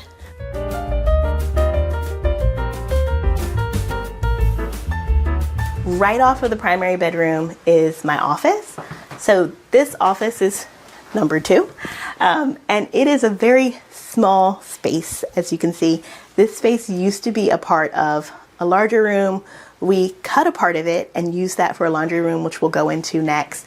But for now, we are in the office. This color is malted milk. I've used it in our previous home and absolutely loved it. And usually I try not to repeat a color, repeat a project, but it's one of my favorites. And so I could not resist pulling it into this space. Everything in this room is quintessentially me. So the rest of our home leans into the home style. But for this room, it is very much like all of the things that I love. And because it is so small and so warm, it's a little cluttered. So grateful that it is just me in this space. During the pandemic, I worked from home quite a bit and still do work from home quite a bit. So it's nice to be in a space that feels very warm and lived in, and very much like a space that feels like me. All of the furniture in here is from our previous home. This desk is a quick IKEA hack. I fell in love with a Kate Spade desk when I was in college. There was no way I was affording that desk in college. And so this is a quick IKEA hack of just painting the legs, giving it polka dots and some really nice gold hardware so that it would feel similar but a little different. And honestly, it's been going with me for years and years because that's how long I've been out of college. And so it really is one of my favorite pieces, and I've centered the room around it time and time again. Also in this space are these bookshelves, purely function at this point. Every single extra book, lots of work is on this shelf as well. And I think it's a great way to pull in personality, but then it's also a great way to just have storage. I'm not a huge purse gal, but I do have purses, and so they're on the top shelf. Some additional decor items have landed on the second shelf. More purses, of course, because my blog is Prepford Wife. If I see a bag or anything that has wife on it, I'm apt to buy it, so those are on that shelf as well. And then these storage boxes are here for any additional clutter or just things that need to be corralled. All of those are going to be in that space. This wall has all hats. If I'm seeing a hat, it's going on the wall. Easy way to get storage and not lose shape. And just like a simple nail in the wall does the trick. Over here, it's going to be just a quick cork board. If you've ever sent me a letter, it's more than likely landed on the wall. Just a really nice way to be sentimental without letting myself get out of control in here.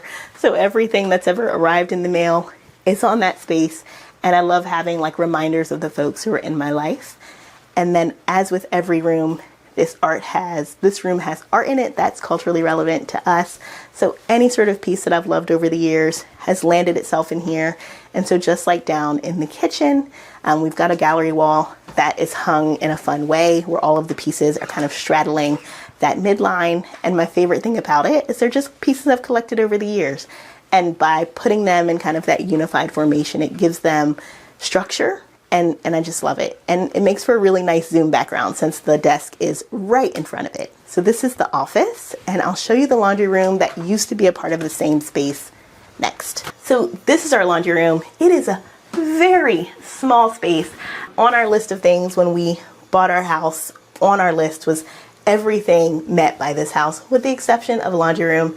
And this is not our first place that we've lived together where my husband has been like, I really wanted a laundry room. So this is another thing where it's like, I can make it happen for my favorite client. So our laundry used to be in our kitchen, and don't love that marathon every day to take laundry downstairs. So we found a spare corner in our home between the closet that used to be in the office and a closet that used to be in a hallway. And we scrapped them together to make this little piece. So you'll see that little bar there, which is where the closet used to be off to the side. And it made for the perfect nook to put washer and dryer. So we went with this one because it was space efficient, tiny but mighty, and then built around it. So we did this set of pantries from IKEA coming in strong again, but it was like the perfect size to squeeze into this space. And then the real wow factor in this room is the wallpaper. A friend of ours, Sarah Fitz, makes this wallpaper, and on any given day you can kind of find me in a blue and white striped tee, and it's a laundry room, so it was perfectly appropriate. I knew if we ever did have a laundry room that we would be pulling it in, and so super happy to have it in this space. And to play off of the wallpaper, we did all of the trim in this room in navy, and that applies to the pantry as well. And then just brought in a little place to sit here to spare you from our clutter. Inside of our pantry, we're able to hang clothes for them to dry. And then also there's a little folding board that comes out. And so the space is very small, but we're making it work and function for us in the house that we have. And then there's also a sink in this corner. It is an antique sink. It looks exactly like the one that I had in my home growing up, and it's the perfect size for this space because we have so few square feet. We wanted to make sure that we made the best of it, and you're going to need a sink in a laundry room, so it was the greatest place to put it. And then tying in with the walls and the trim is this flooring. This floor is a smaller tile turned into larger diamond prints. I could not find anyone who at the time had navy and white large form tiles. So these are from Fire Clay tiles, and it's their navy blue color and their white set up in this diamond formation. And it is such a small space that it is very high impact when paired with the wallpaper. So I absolutely loved it from the moment I saw it. So this is our laundry room. And on the way out, you can see this door. It is from an architectural salvage. Anytime we are looking for a way to pull in something fun and old, because I think every space needs a little bit like a wedding, something old, something new, something borrowed, something blue. So this is our something old in this space that is brand new right down to the walls. And so we found this at an architectural salvage, and we pulled in this frosted wall so that we would always get light, or this frosted glass so that we would always get light into our hallway. And it just makes for a really nice touch to this space. Now I'll take you into our guest bedroom.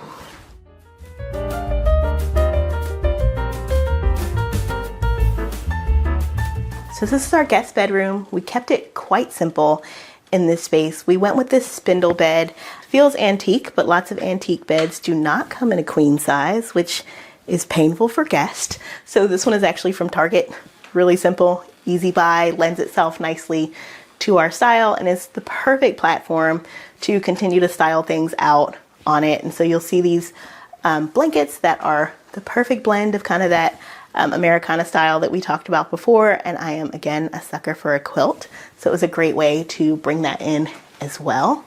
We started in this room with the walls. This is the same paint as in the kitchen on the ceiling, so pulling those through lines throughout the house. I don't think every single room has to look the same. In fact, I encourage it not to, but we do like to have those nice ties that make the home feel like a continuous color palette. So pulled this space in with this color, and it's just a really calming, soothing color. It's perfectly restful if you are a guest in our home. Above the bed, we've got this gallery wall, very tiny, but they are flashcards of the ABCs. It is a series that was produced with Black children in Chicago, and absolutely fell in love with them as a way to teach the alphabet in a culturally appropriate way, but then also just love them because they're adorable, and they make for a fun gallery wall where all of it feels the same. And this gallery wall is from Framebridge. If you want to upload photos on their website, they will do it for you, which is my favorite thing. So could not resist that. And then over here, we've got this desk.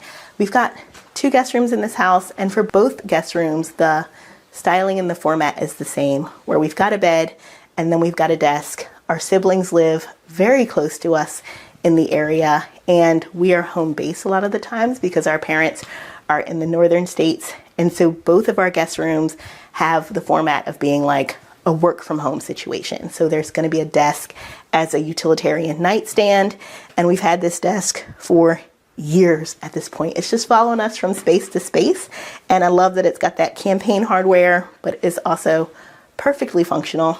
And then in each guest room, we do a little tote of goodies if you need them as a guest, and they just kind of follow around in the room. We've got a quilt rack for spare blankets. We are a kind of folk who keep our house on ice cold, so extra blankets are always going to be necessary for the folks who are staying in our home. And then some pieces rounding out the space. We've got these tennis rackets and this state fair sign. We are from Philadelphia and New York respectively, but anytime we can pull in a piece that's going to feel like where we are, where home is, we'll do so. So this fun little state fair sign is, it's for the Raleigh State Fair, and we just loved it at first sight. And then for these tennis rackets, found them at an antique store. And the draw for me was that they had a name on it. And I loved that that name told a story. I quickly looked up this gal, and she was like described as a woman who had a red lip while hiking. And I was like, there it is. There's a woman who I absolutely am happy to lean into. So I always love when styling pieces in a space tell a really great story.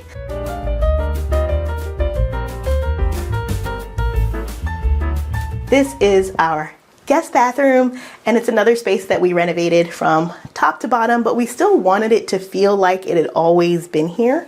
And for this space, we began with the tiled floors. So we went with this 1x1 inch tile floor, and we loved this bathroom when we first got here. I think the thing about the folks who lived here before us is that this house felt very loved in, lived in, and this room previously had this really cool nautical border. And even though we were taking stuff away from it, we wanted it to still feel like itself. And so we went with this nautical theme in here, beginning with the floor. So we chose this 1x1, and we went with these colors that we just love. They're not colors that necessarily go together, but they're colors that we love and we use frequently. So the yellows, the blues, the greens, and then tied all the space together by just pulling them through. So in here we did the walls. They are a subway tile, but a longer format. So it feels modern, but then still timeless at the same time. And we went with navy blue because we like blue, but also still really timeless. And we're gonna love it for the long term. And we wrapped this same tile into the shower as well, similar to our other bathroom, taking the shower all the way to the ceiling. And then also going with that chrome hardware for the rain shower with the handle in the space. The thing that we loved the most about this room is that you already know I'm a sucker for an antique sink. So we pulled in this Kohler sink and we put it inside of this dresser. It's actually a blanket trunk, and it was way too short for the actual function that we wanted to use it for. So we were torn between, do we float it? Do we put it on some sort of like casters? Like, how do we make this taller? And our contractor in this space actually just like cut a little hole in it and gave us an extra piece of wood. And we left it kind of rough and rugged to the point about having like something old, something new. We did not want this to be a perfect piece. So maybe one day I'll go back and I'll sand it all and make it the same color. But for now, it's really functioning the way we designed it to, while still feeling like the antique that it's always been. And so we instantly loved it. Last but not least in this space, how we tied through all of the colors. So pops of yellow, easy ways to do that with like towels and flowers, and then pops of nautical, an ode to the bathroom that it was before. So I collected these boat prints, which they're in other places in our house as well, but collected these boat prints from antique stores over time. The only one that's not an antique is this one, and it's from Blakely Made on Instagram. And it was kind of the first nautical piece that we had of this bunch, and everything else is kind of working around it in this corner gallery wall. And then pulling in more mustard color through the towels, as well as through this bench that's right under the window, and an easy opportunity to add texture, but also somewhere to throw a towel. There's not a ton of wall in this room because we did this art, so it gives a good place for you to just kind of throw your towel. We've also got hooks in here, but you know, want to make sure that this house is not precious in any way. So a great way to do that. We've also got the tub area in here. It's got a niche.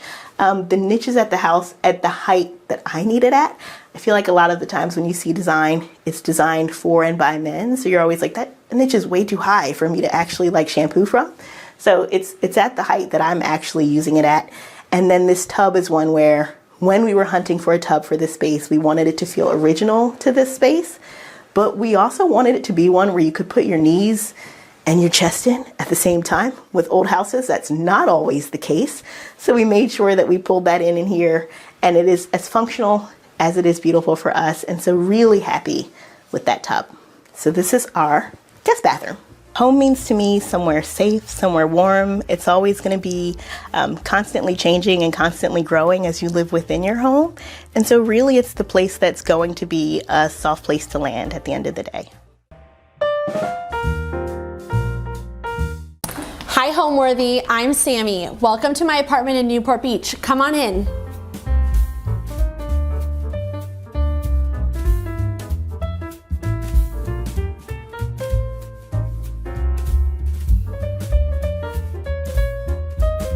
You're watching Homeworthy, where we believe every home has a story. My name is Sammy Fox. I am an entrepreneur and owner of a boutique social media agency, and this is my 1,000 square foot apartment in Newport Beach, California. The story of this apartment is kind of funny. I was living at home in Newport Beach, and my boyfriend at the time and I decided that we finally wanted to move in together. And it was kind of like a year into COVID, and there was like nothing available. We stumbled upon this spot and toured it, and the day we toured it, we were headed out of town for a friend's wedding. By the time we were back home on Sunday from the wedding, we had already signed the lease and we're picking up the keys for the apartment the next day. It happened so quickly, it was kind of all a blur, and we moved in like 2 days later. And we've lived here now for 3 years and have never looked back. It's definitely been kind of an evolution. When we first moved in, we had this couch, which was a gift from my parents from their old house, and pretty much no other furniture. We were using like an old trunk that I had in my college dorm as our coffee table for a long time. And as we've lived here now for a few years, it's been an evolution and a curation of different pieces to help decorate it and make it feel like home.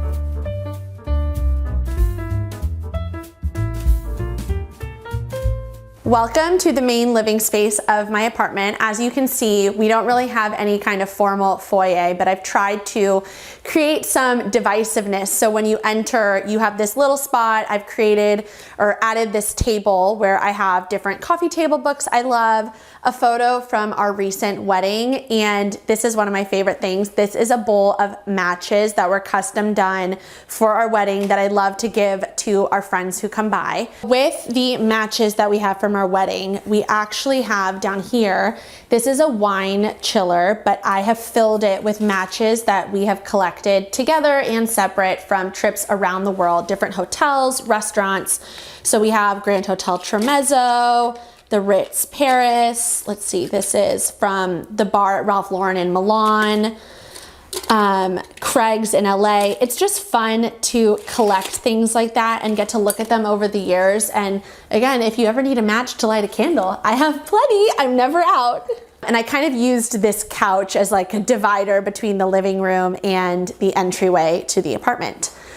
Over here, we have our bar cart. This is obviously where the party gets started. And again, like I said earlier, I try to create a space that is filled with memories.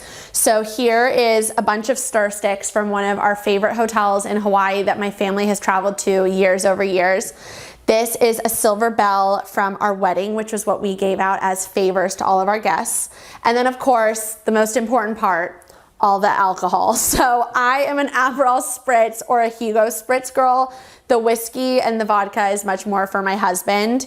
And we've loved to collect different glassware over the years. I love these beautiful blue wine glasses from Estelle. They just make me so happy. And blue is my favorite color. One of my favorite things on the bar cart down here is our champagne saber. So this was given to us as an engagement gift from a really good family friend. And it says, "May your home be a safe harbor for all who enter, and may you take time to celebrate your amazing love for each other." And then on the back, it says, "The best day ever and our wedding date." So this is just like a really fun memory from when we got engaged, but also such a conversation starter on our bar. People are always like, "Why do you have a sword?" And then I'm like, "Let's get a bottle of champagne and we can pop it together and I'll show you." And it's really fun.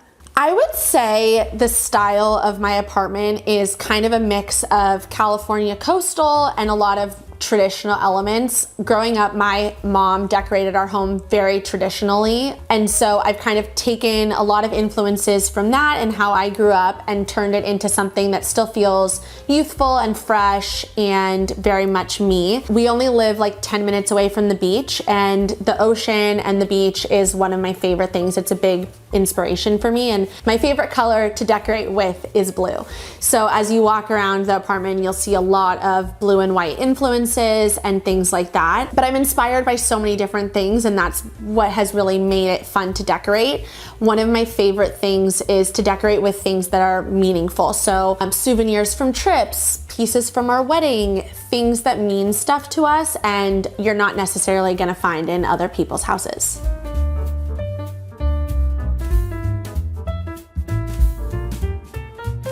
Okay, now we are in the living room and I'm gonna start in one of my favorite little corners. So this table is such a funny story. This is actually a $80 desk I got off of Amazon, and then I covered it in seagrass wallpaper to make it look very Serena and Lily-esque for not a Serena and Lily price point. And again, blue is a big theme you're gonna see in my apartment. So there's the blue seagrass. This is the trunk that I was talking about that was our coffee table when we first moved in. It still serves its purpose here. And I just adore this candle holder. It's from a brand called Renee Fabricant, and it's made out of oyster shells, which is just so special and unique. Again, like I was saying, one of my favorite things to decorate with is things that are meaningful. So like this silver pitcher was given to us as a wedding gift from a really good family friend. And whenever I look at it, I think of both the family friends, but also our wedding and how special and magical of a time that was. Up here, this is definitely one of the art focal points in the apartment. It's a beautiful photograph from Gray Malin in Australia, and I just love it. It totally transports me when I look at it and brings me so much joy. This lamp is actually really funny. So I found this at a discount store. It's actually a Jonathan Adler lamp, and I was shocked when I found it.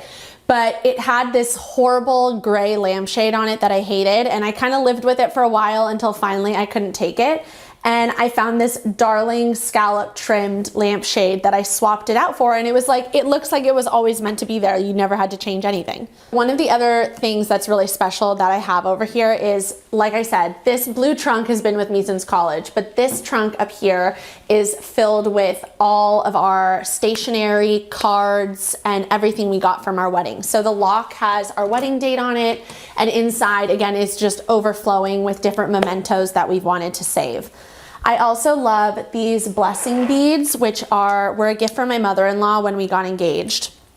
And what you're supposed to do is display them in your home for good luck and well wishes. And so I just like to keep them out. Over the years, I've moved them around to different spots, but right now I feel like they work perfectly in this area. And again, when I see them, I think of her, and it's just good luck and good energy in the space. So this couch is what we had when we first moved in. It is the comfiest couch in the world. I know everybody loves the cloud couches and all these other like more modern looking, but again, I have traditional roots in my decor, so I love a polished, crisp looking couch, and there's nothing that looks more crisp than a white couch. It has extra deep cushions, which make it really comfortable to curl up on, and it's super durable, and we've had it for years.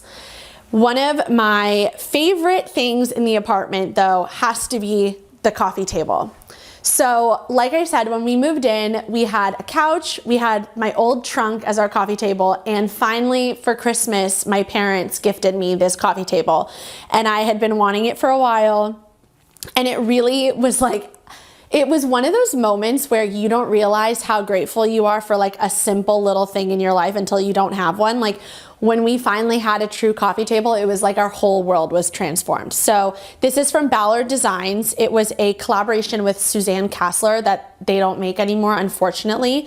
But I just love the rattan detailing. I love how it is new, but it feels old, which is kind of what I've tried to do with a lot of the decor in our home. I also love this Janori cachepot dish. Again, this was a wedding gift from a family friend, and it just is so beautiful. I have loved Janori China for years and years, and I didn't want to do their colorful collection as like our main china for the wedding because I wanted something simple that I knew I would never get tired of.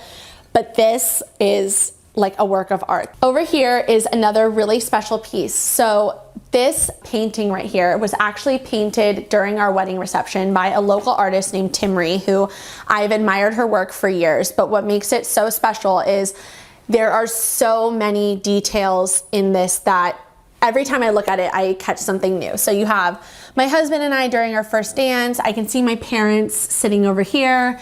The USC marching band playing, which is where I went to school, and they actually came to the wedding. We have our wedding cake. It's just filled with so many little details. And growing up, my mom always said, everything is in the details. Love is in the details. And so to me, to have all of them captured so beautifully in a piece that we get to display in our home and look at every single day is just so magical. My spot on the sofa is the one that is diagonally across from this painting, and that was definitely on purpose so that I could look at it all the time. So like I've been saying, you know, I have very expensive taste on not a very high budget. So it's all, my design philosophy is all about like, how can I maximize what I'm willing to spend and get like the best quality and achieve the looks I want. So whether that is covering an $80 desk from Amazon in wallpaper, or finding, you know, a spindle chair that has been a dream of mine to own for under $300. This chair was from Bed Bath & Beyond.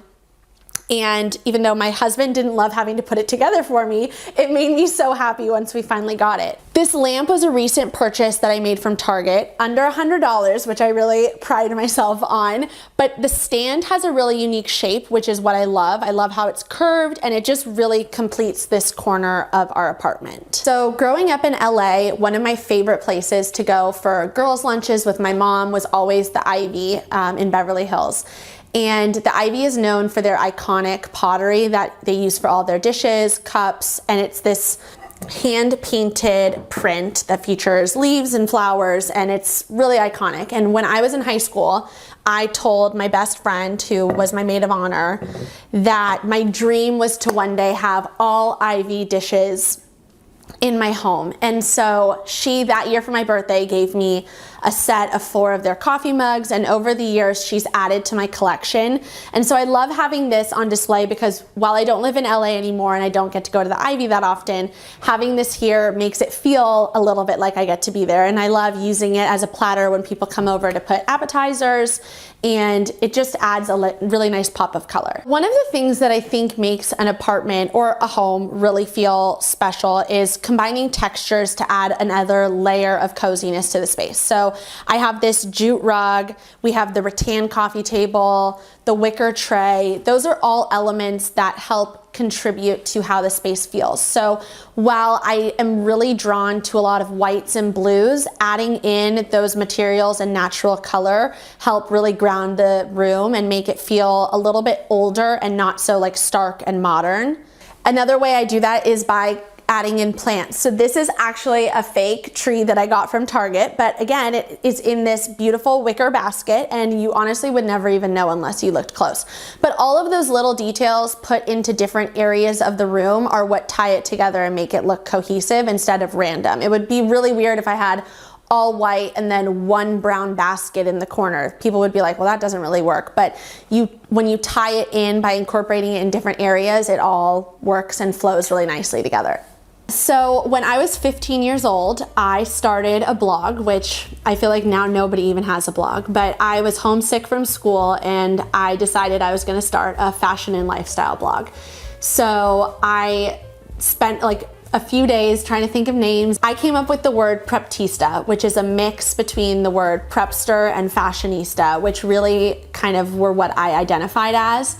And I'm still doing the blog and social media on that account to this day. It's been almost 12 years now, which is so crazy to think. When I graduated from high school, I went to USC and studied business and communication design, which I felt like was a very natural fit into what I was already doing and what I knew I wanted to do. I graduated and I got a job, which was my dream job at the time, working for a photographer named Gray Malin. And I helped him with his social media, I ran his blog, and eventually I was doing production on his photo shoots. And that was so much fun, and I learned so many amazing things that still follow me to this day. 3 years ago, when my family moved down to Orange County and I was still living at home at the time, I knew that it was either time for me to figure out how I could do my job in LA from Orange County or time to start doing something new. And I was really inspired and excited about the prospect of doing social media for my own clients. So I made the really difficult decision to leave my job, which again, it was my dream job. That was so hard. And I started pursuing clients in the Orange County area. And so now I work with tons of small businesses in a variety of industries, from restaurants to landscapers, real estate, small home boutiques, all different industries, helping them with their social media. And then in addition to that, I still run and manage my blog and social media as well, where I share recipes, entertaining tips, style tips, the works.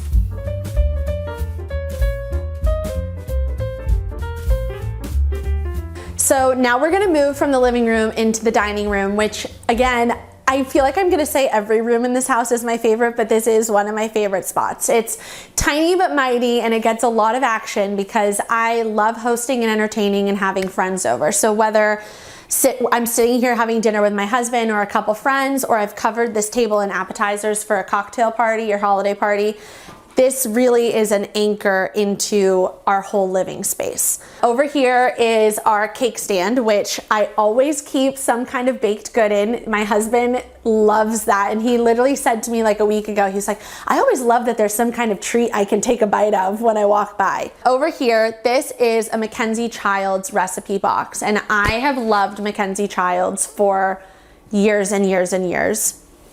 And this was actually the first Christmas gift that my husband ever gave me when we were dating.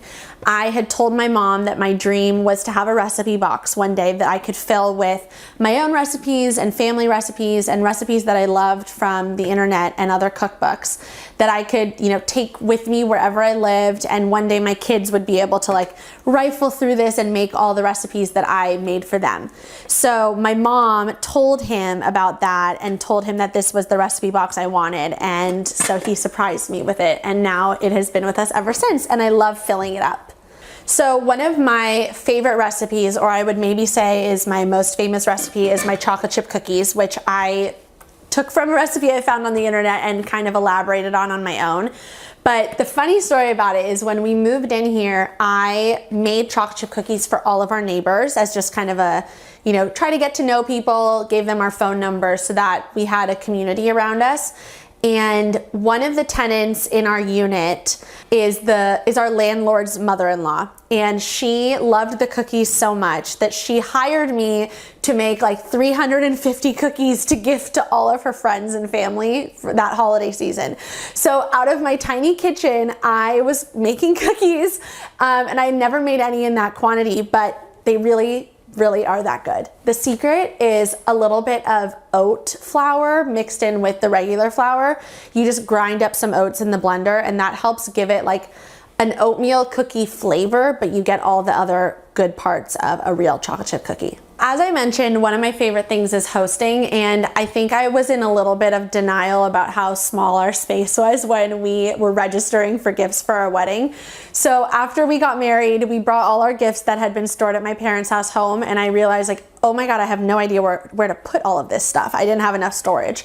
So I found this sideboard that I actually purchased off of Amazon, and my husband put it together for me, and he loves to tell everybody that it had 209 screws that he had to use to put it together. But one of the things which I will also show you I did upstairs, one trick that I love to use to make a piece of furniture feel more unique is swapping out the hardware. So when I ordered this, it came with these like black knobs on it that were just really not my look.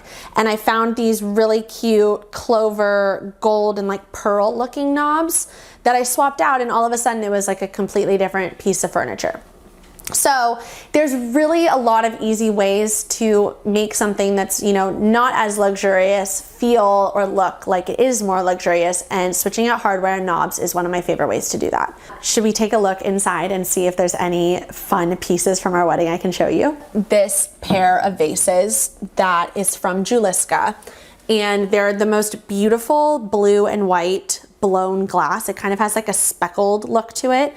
And while I don't have a huge table now, my dream is that one day I would have like a long table and I'd be able to put these down it and fill it with flowers and candles and have a really beautiful candlelit dinner. I also love this beautiful wooden salad bowl that was, again, another wedding gift.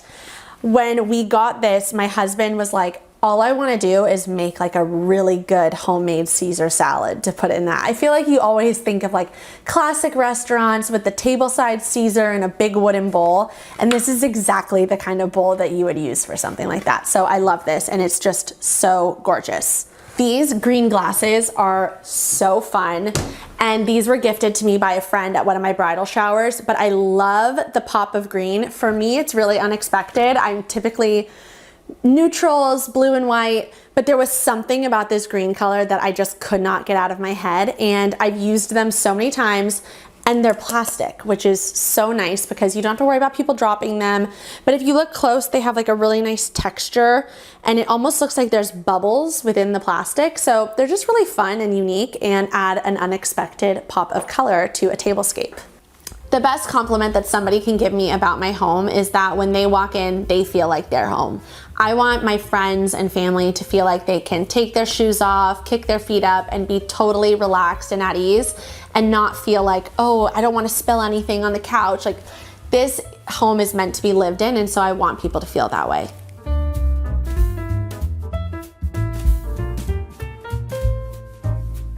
So since I am usually the one hosting and doing the cooking, this is my seat at the dining room table so that I have easy access to the rest of the kitchen. So this is our cute little kitchen space. It's small, but it gets the job done, and a lot of things get made here. I have recently been on a sourdough bread kick, so I actually baked a fresh loaf for you guys so that I can show you. But I have been baking up a storm of sourdough bread, and it's so fun and delicious. It's like, why even need to buy bread anymore when you could just get it homemade, fresh right out of the oven? This is another picture from that same pottery collection from the ivy that I was telling you about. So I love to have it scattered about my apartment in different spaces. Again, because we have kind of an open floor plan, having that consistency, like this pot here and the platter in our living room, it makes the space feel really cohesive. I am a collector of many things, and one of those is Nora Fleming little charms. I don't know if charm is what she would call them, but I call them charms. And they have them for all different seasons and occasions. So these are pumpkins for fall, but she has an amazing collection of different hosting pieces and kitchenware pieces that you can swap all the little charms out for the seasons and move them about. So this is our paper towel holder, and I have our little pumpkins, but in a couple months I'll change them out for Christmas, and it's gonna be so good. This spot is like the prime location of the kitchen whenever there's fresh sourdough. I have a few of my favorite cookbooks on display. The French Chef Cookbook was a gift. It's by Julia Child, and I just absolutely adore it. And then this one is called Dinner in French, which is filled with, again, French recipes. France is my favorite place in the world. I actually got engaged in Paris, so it means a lot to both my husband and I. This is a really funny piece. So I get questions about this art all the time from people. This is actually a dish towel that I bought at a restaurant in Texas called Rise Souffle. So they are known for having all different types of souffles on the menu, savory ones, sweet ones, and then a monthly one that rotates. So I was on a trip in Texas with my mom, and we went there for lunch, and they sell their towels, and they have a collection of tons of different designs, and these towels are what they actually use as the napkins for all the people who are eating there. So everybody has mismatched ones. It's really fun and interesting. When we were leaving, I was like, well, I want a souvenir from here. So I looked at the collection of towels, and I fell in love with this one. It says, if dessert is the question, souffle is the answer. And I just think it's so playful and fun. And again, really unique. Like, people ask me all the time where I got it, and I wish I could like send them the link to get it themselves, but there's something about one-of-a-kind pieces like that that are just so special. Like I said, I'm a collector, so these magnets, you're probably wondering in airports, you see like cheesy magnets, you're like, who buys those things? My husband and I do. When we started dating, we had a rule that we were gonna buy magnets on every trip we went to, and we've forgotten some along the way, so this isn't everything, but it is fun. It's a little kitschy and it doesn't really go with the rest of the apartment, but it's a fun little quirky thing, and I like that it adds personality and again gives us lots of memories from all our travels together. This plate above the sink was another gift that we got. It was from my mother-in-law at one of my bridal showers, and it's hand painted by an artist named Trisha Lowenfeld, and it says the Foxes, and it has a bride and groom, and it's just a little memento from our wedding, and it has so much personality. Again, it's in my favorite colors, blue and white, and I love how it feels old and traditional, but it's a new piece that means something special to us. So growing up, baking was my favorite thing. I actually used to dream of owning a cake shop. This was kind of at the day of like Cupcake Wars on TV, and Georgetown cupcakes was like all the rage. So my mom bought me my first KitchenAid, which is not this one anymore. I have upgraded. It was bright pink, and that didn't really go with my adult life. But this beautiful blue KitchenAid is from their anniversary collection. And again, it still gets so much use. I use it at least weekly for different baking recipes or things I'm making. And I just love the color. I love the blue color. I love the white bowl with the polka dots. Just everything about it is so special. This is a hand-painted olive oil canister that I, again, got as a wedding gift off of our registry on Over the Moon. It's by a brand called Vaisselle. And while it's a little bit different than the rest of the decor, because the colors match with everything else, it doesn't feel quite as random. And I love how it's just like an unexpected little pop. And of course, if you're gonna be cooking, you have to have salt at the ready. So I have nice flaky sea salt to top all of my dishes with, and it's the best. If you're looking for good salt, you want the Malden sea salt. It's so good, you will never look back. The last thing in the kitchen, and if you ask my husband, it's the most important, is the coffee and tea station. So I am solely a tea girl. I'm not a coffee drinker. I love matchas, I love tea, but my husband is a coffee connoisseur, if you will. So when it came to registering for a coffee maker or a tea kettle, like you can't pick, so we had to do both. And of course, they're both matching in the classic white smeg. I love smeg items because they look so retro and have a lot of personality, and they're just fun. It's like, who wants just a boring, ugly coffee maker when you can have something so cute? When we first fell in love with the apartment, I mean, of course I loved it because, like I said, there wasn't that much available on the market at the time. But what really made me fall in love with it was the natural light. There's so much natural light in this apartment. And on top of that, because it was a blank slate, I knew I really could do whatever I wanted with it to make it feel homey. I would say in terms of the rooms, I really love our living room, and that's been a labor of love. There's a lot of different things that I've collected over time, you know, especially coming from, knowing when we first moved in, we had a couch and a trunk as a coffee table, to now seeing what it's become today. It just really feels so homey. And I love our bedroom. Our bedroom is really light and airy. And again, it's just what I love most about our apartment is that when I walk in, it feels like I'm home.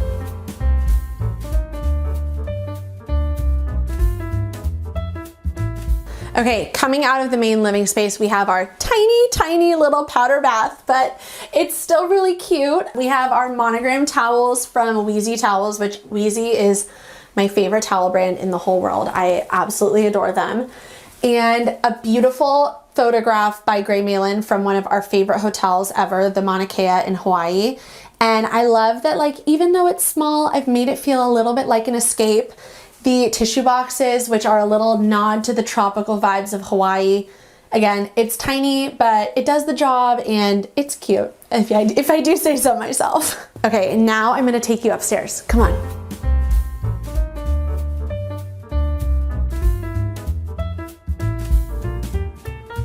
So when you first come up the stairs, you will find our bedroom. And I have tried to make a space that feels really tranquil and calm. So it's not a lot of colors, blues, whites, neutrals, something that feels really relaxing. We just upgraded our bed to a king size bed, which I don't know what took us so long. It is the best upgrade ever. This headboard is from One Kings Lane, which I love. And it's like a oatmeal neutrally color. And at first when I ordered it, I was a little bit like off-put, worried that it would look weird with the whites, but I think it really makes the space feel really natural.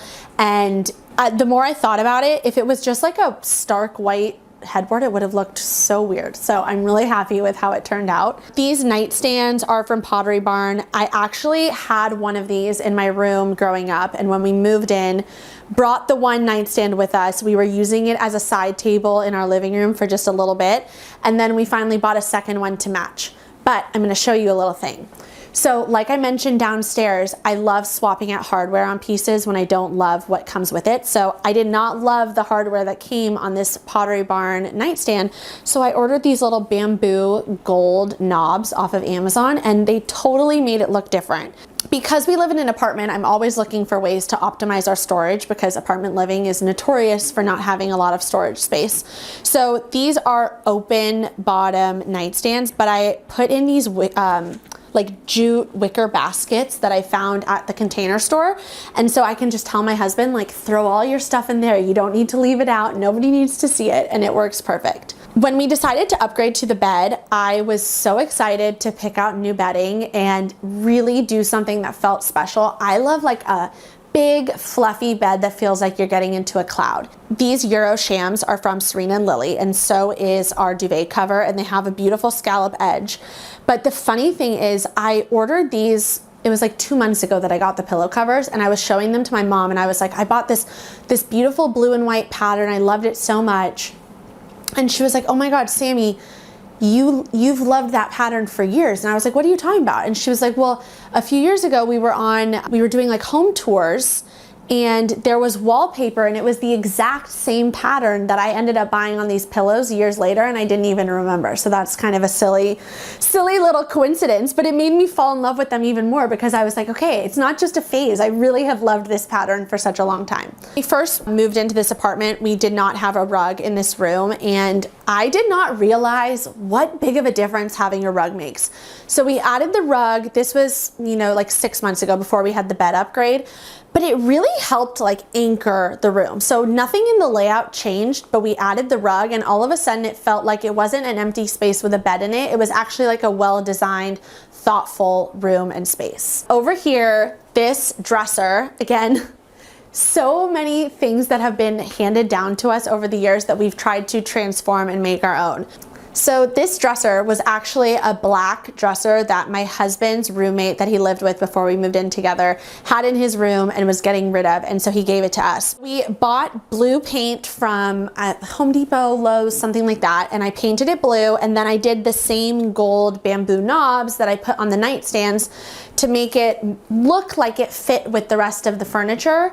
And it just like, the blue totally transformed it, and I was a little worried about having like this dark blue piece of furniture texture and how it would make the room feel. But I really like that it adds a lot of depth to the space and contrast and feels really thoughtful. In our room, I have tried to fill it with things that really feel like just him and I, just my husband and I. So I have wedding photos on display, but then this up here is a beautiful print watercolor painting of the church that we got married at on Balboa Island in California. So on Balboa Island, there's this place called the Balboa Island Museum, and my mom was in there looking just for stopping in. They have like a little gift shop to see if there was anything cute. And she found this painting and she was like, oh my God, I need to get this for Sammy, because at the time we had already decided that that's where the wedding was going to be. So she had them frame it and she gave it to me at one of my showers, and I had never seen it before. And when I opened it, I literally started crying because it was so unexpected and so beautiful. And it's just, again, filling your home with beautiful memories from your life, whether it's your wedding or one certain moment or a lifetime full of moments. I'm excited for how over the years our home is going to change and evolve and continue to be filled with different memories. So our photos may get swapped out from wedding photos to photos of our children or us with our children, or this might one day move into a different room and something else will go there. But you constantly are evolving a space and filling it with things that are meaningful, and that's what's really important.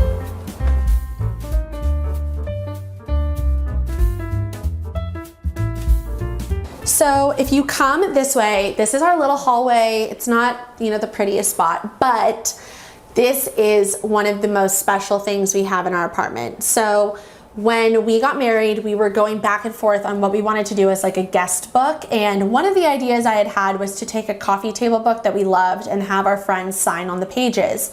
But my parents did this at their wedding and I thought I wanted to copy it. So we took one of our engagement photos. I had it custom matted with an extra wide mat. And our calligrapher who did the calligraphy on our invitations wrote our wedding date, and they wrote best day ever. And at our cocktail hour, we had this out on display with pens for all of our guests to sign it.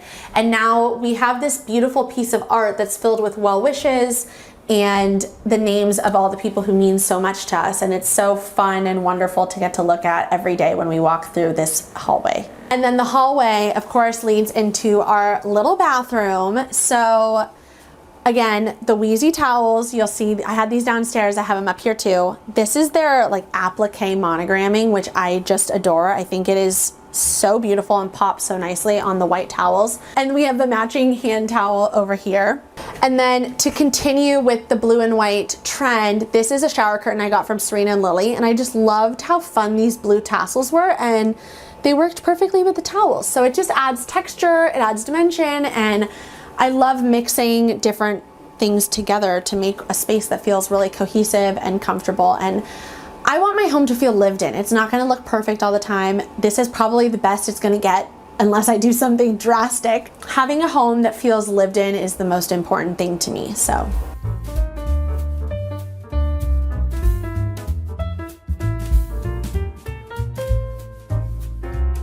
The word home is really interesting because obviously it can refer to the place that you live, but to me it's really more about the people that are there and how the space makes you feel. So like I said, I've tried to fill our home with things that remind us of special trips and occasions and things that bring back warm, happy memories from our life, so that I know that if we picked up and moved, it would still feel like home the next day.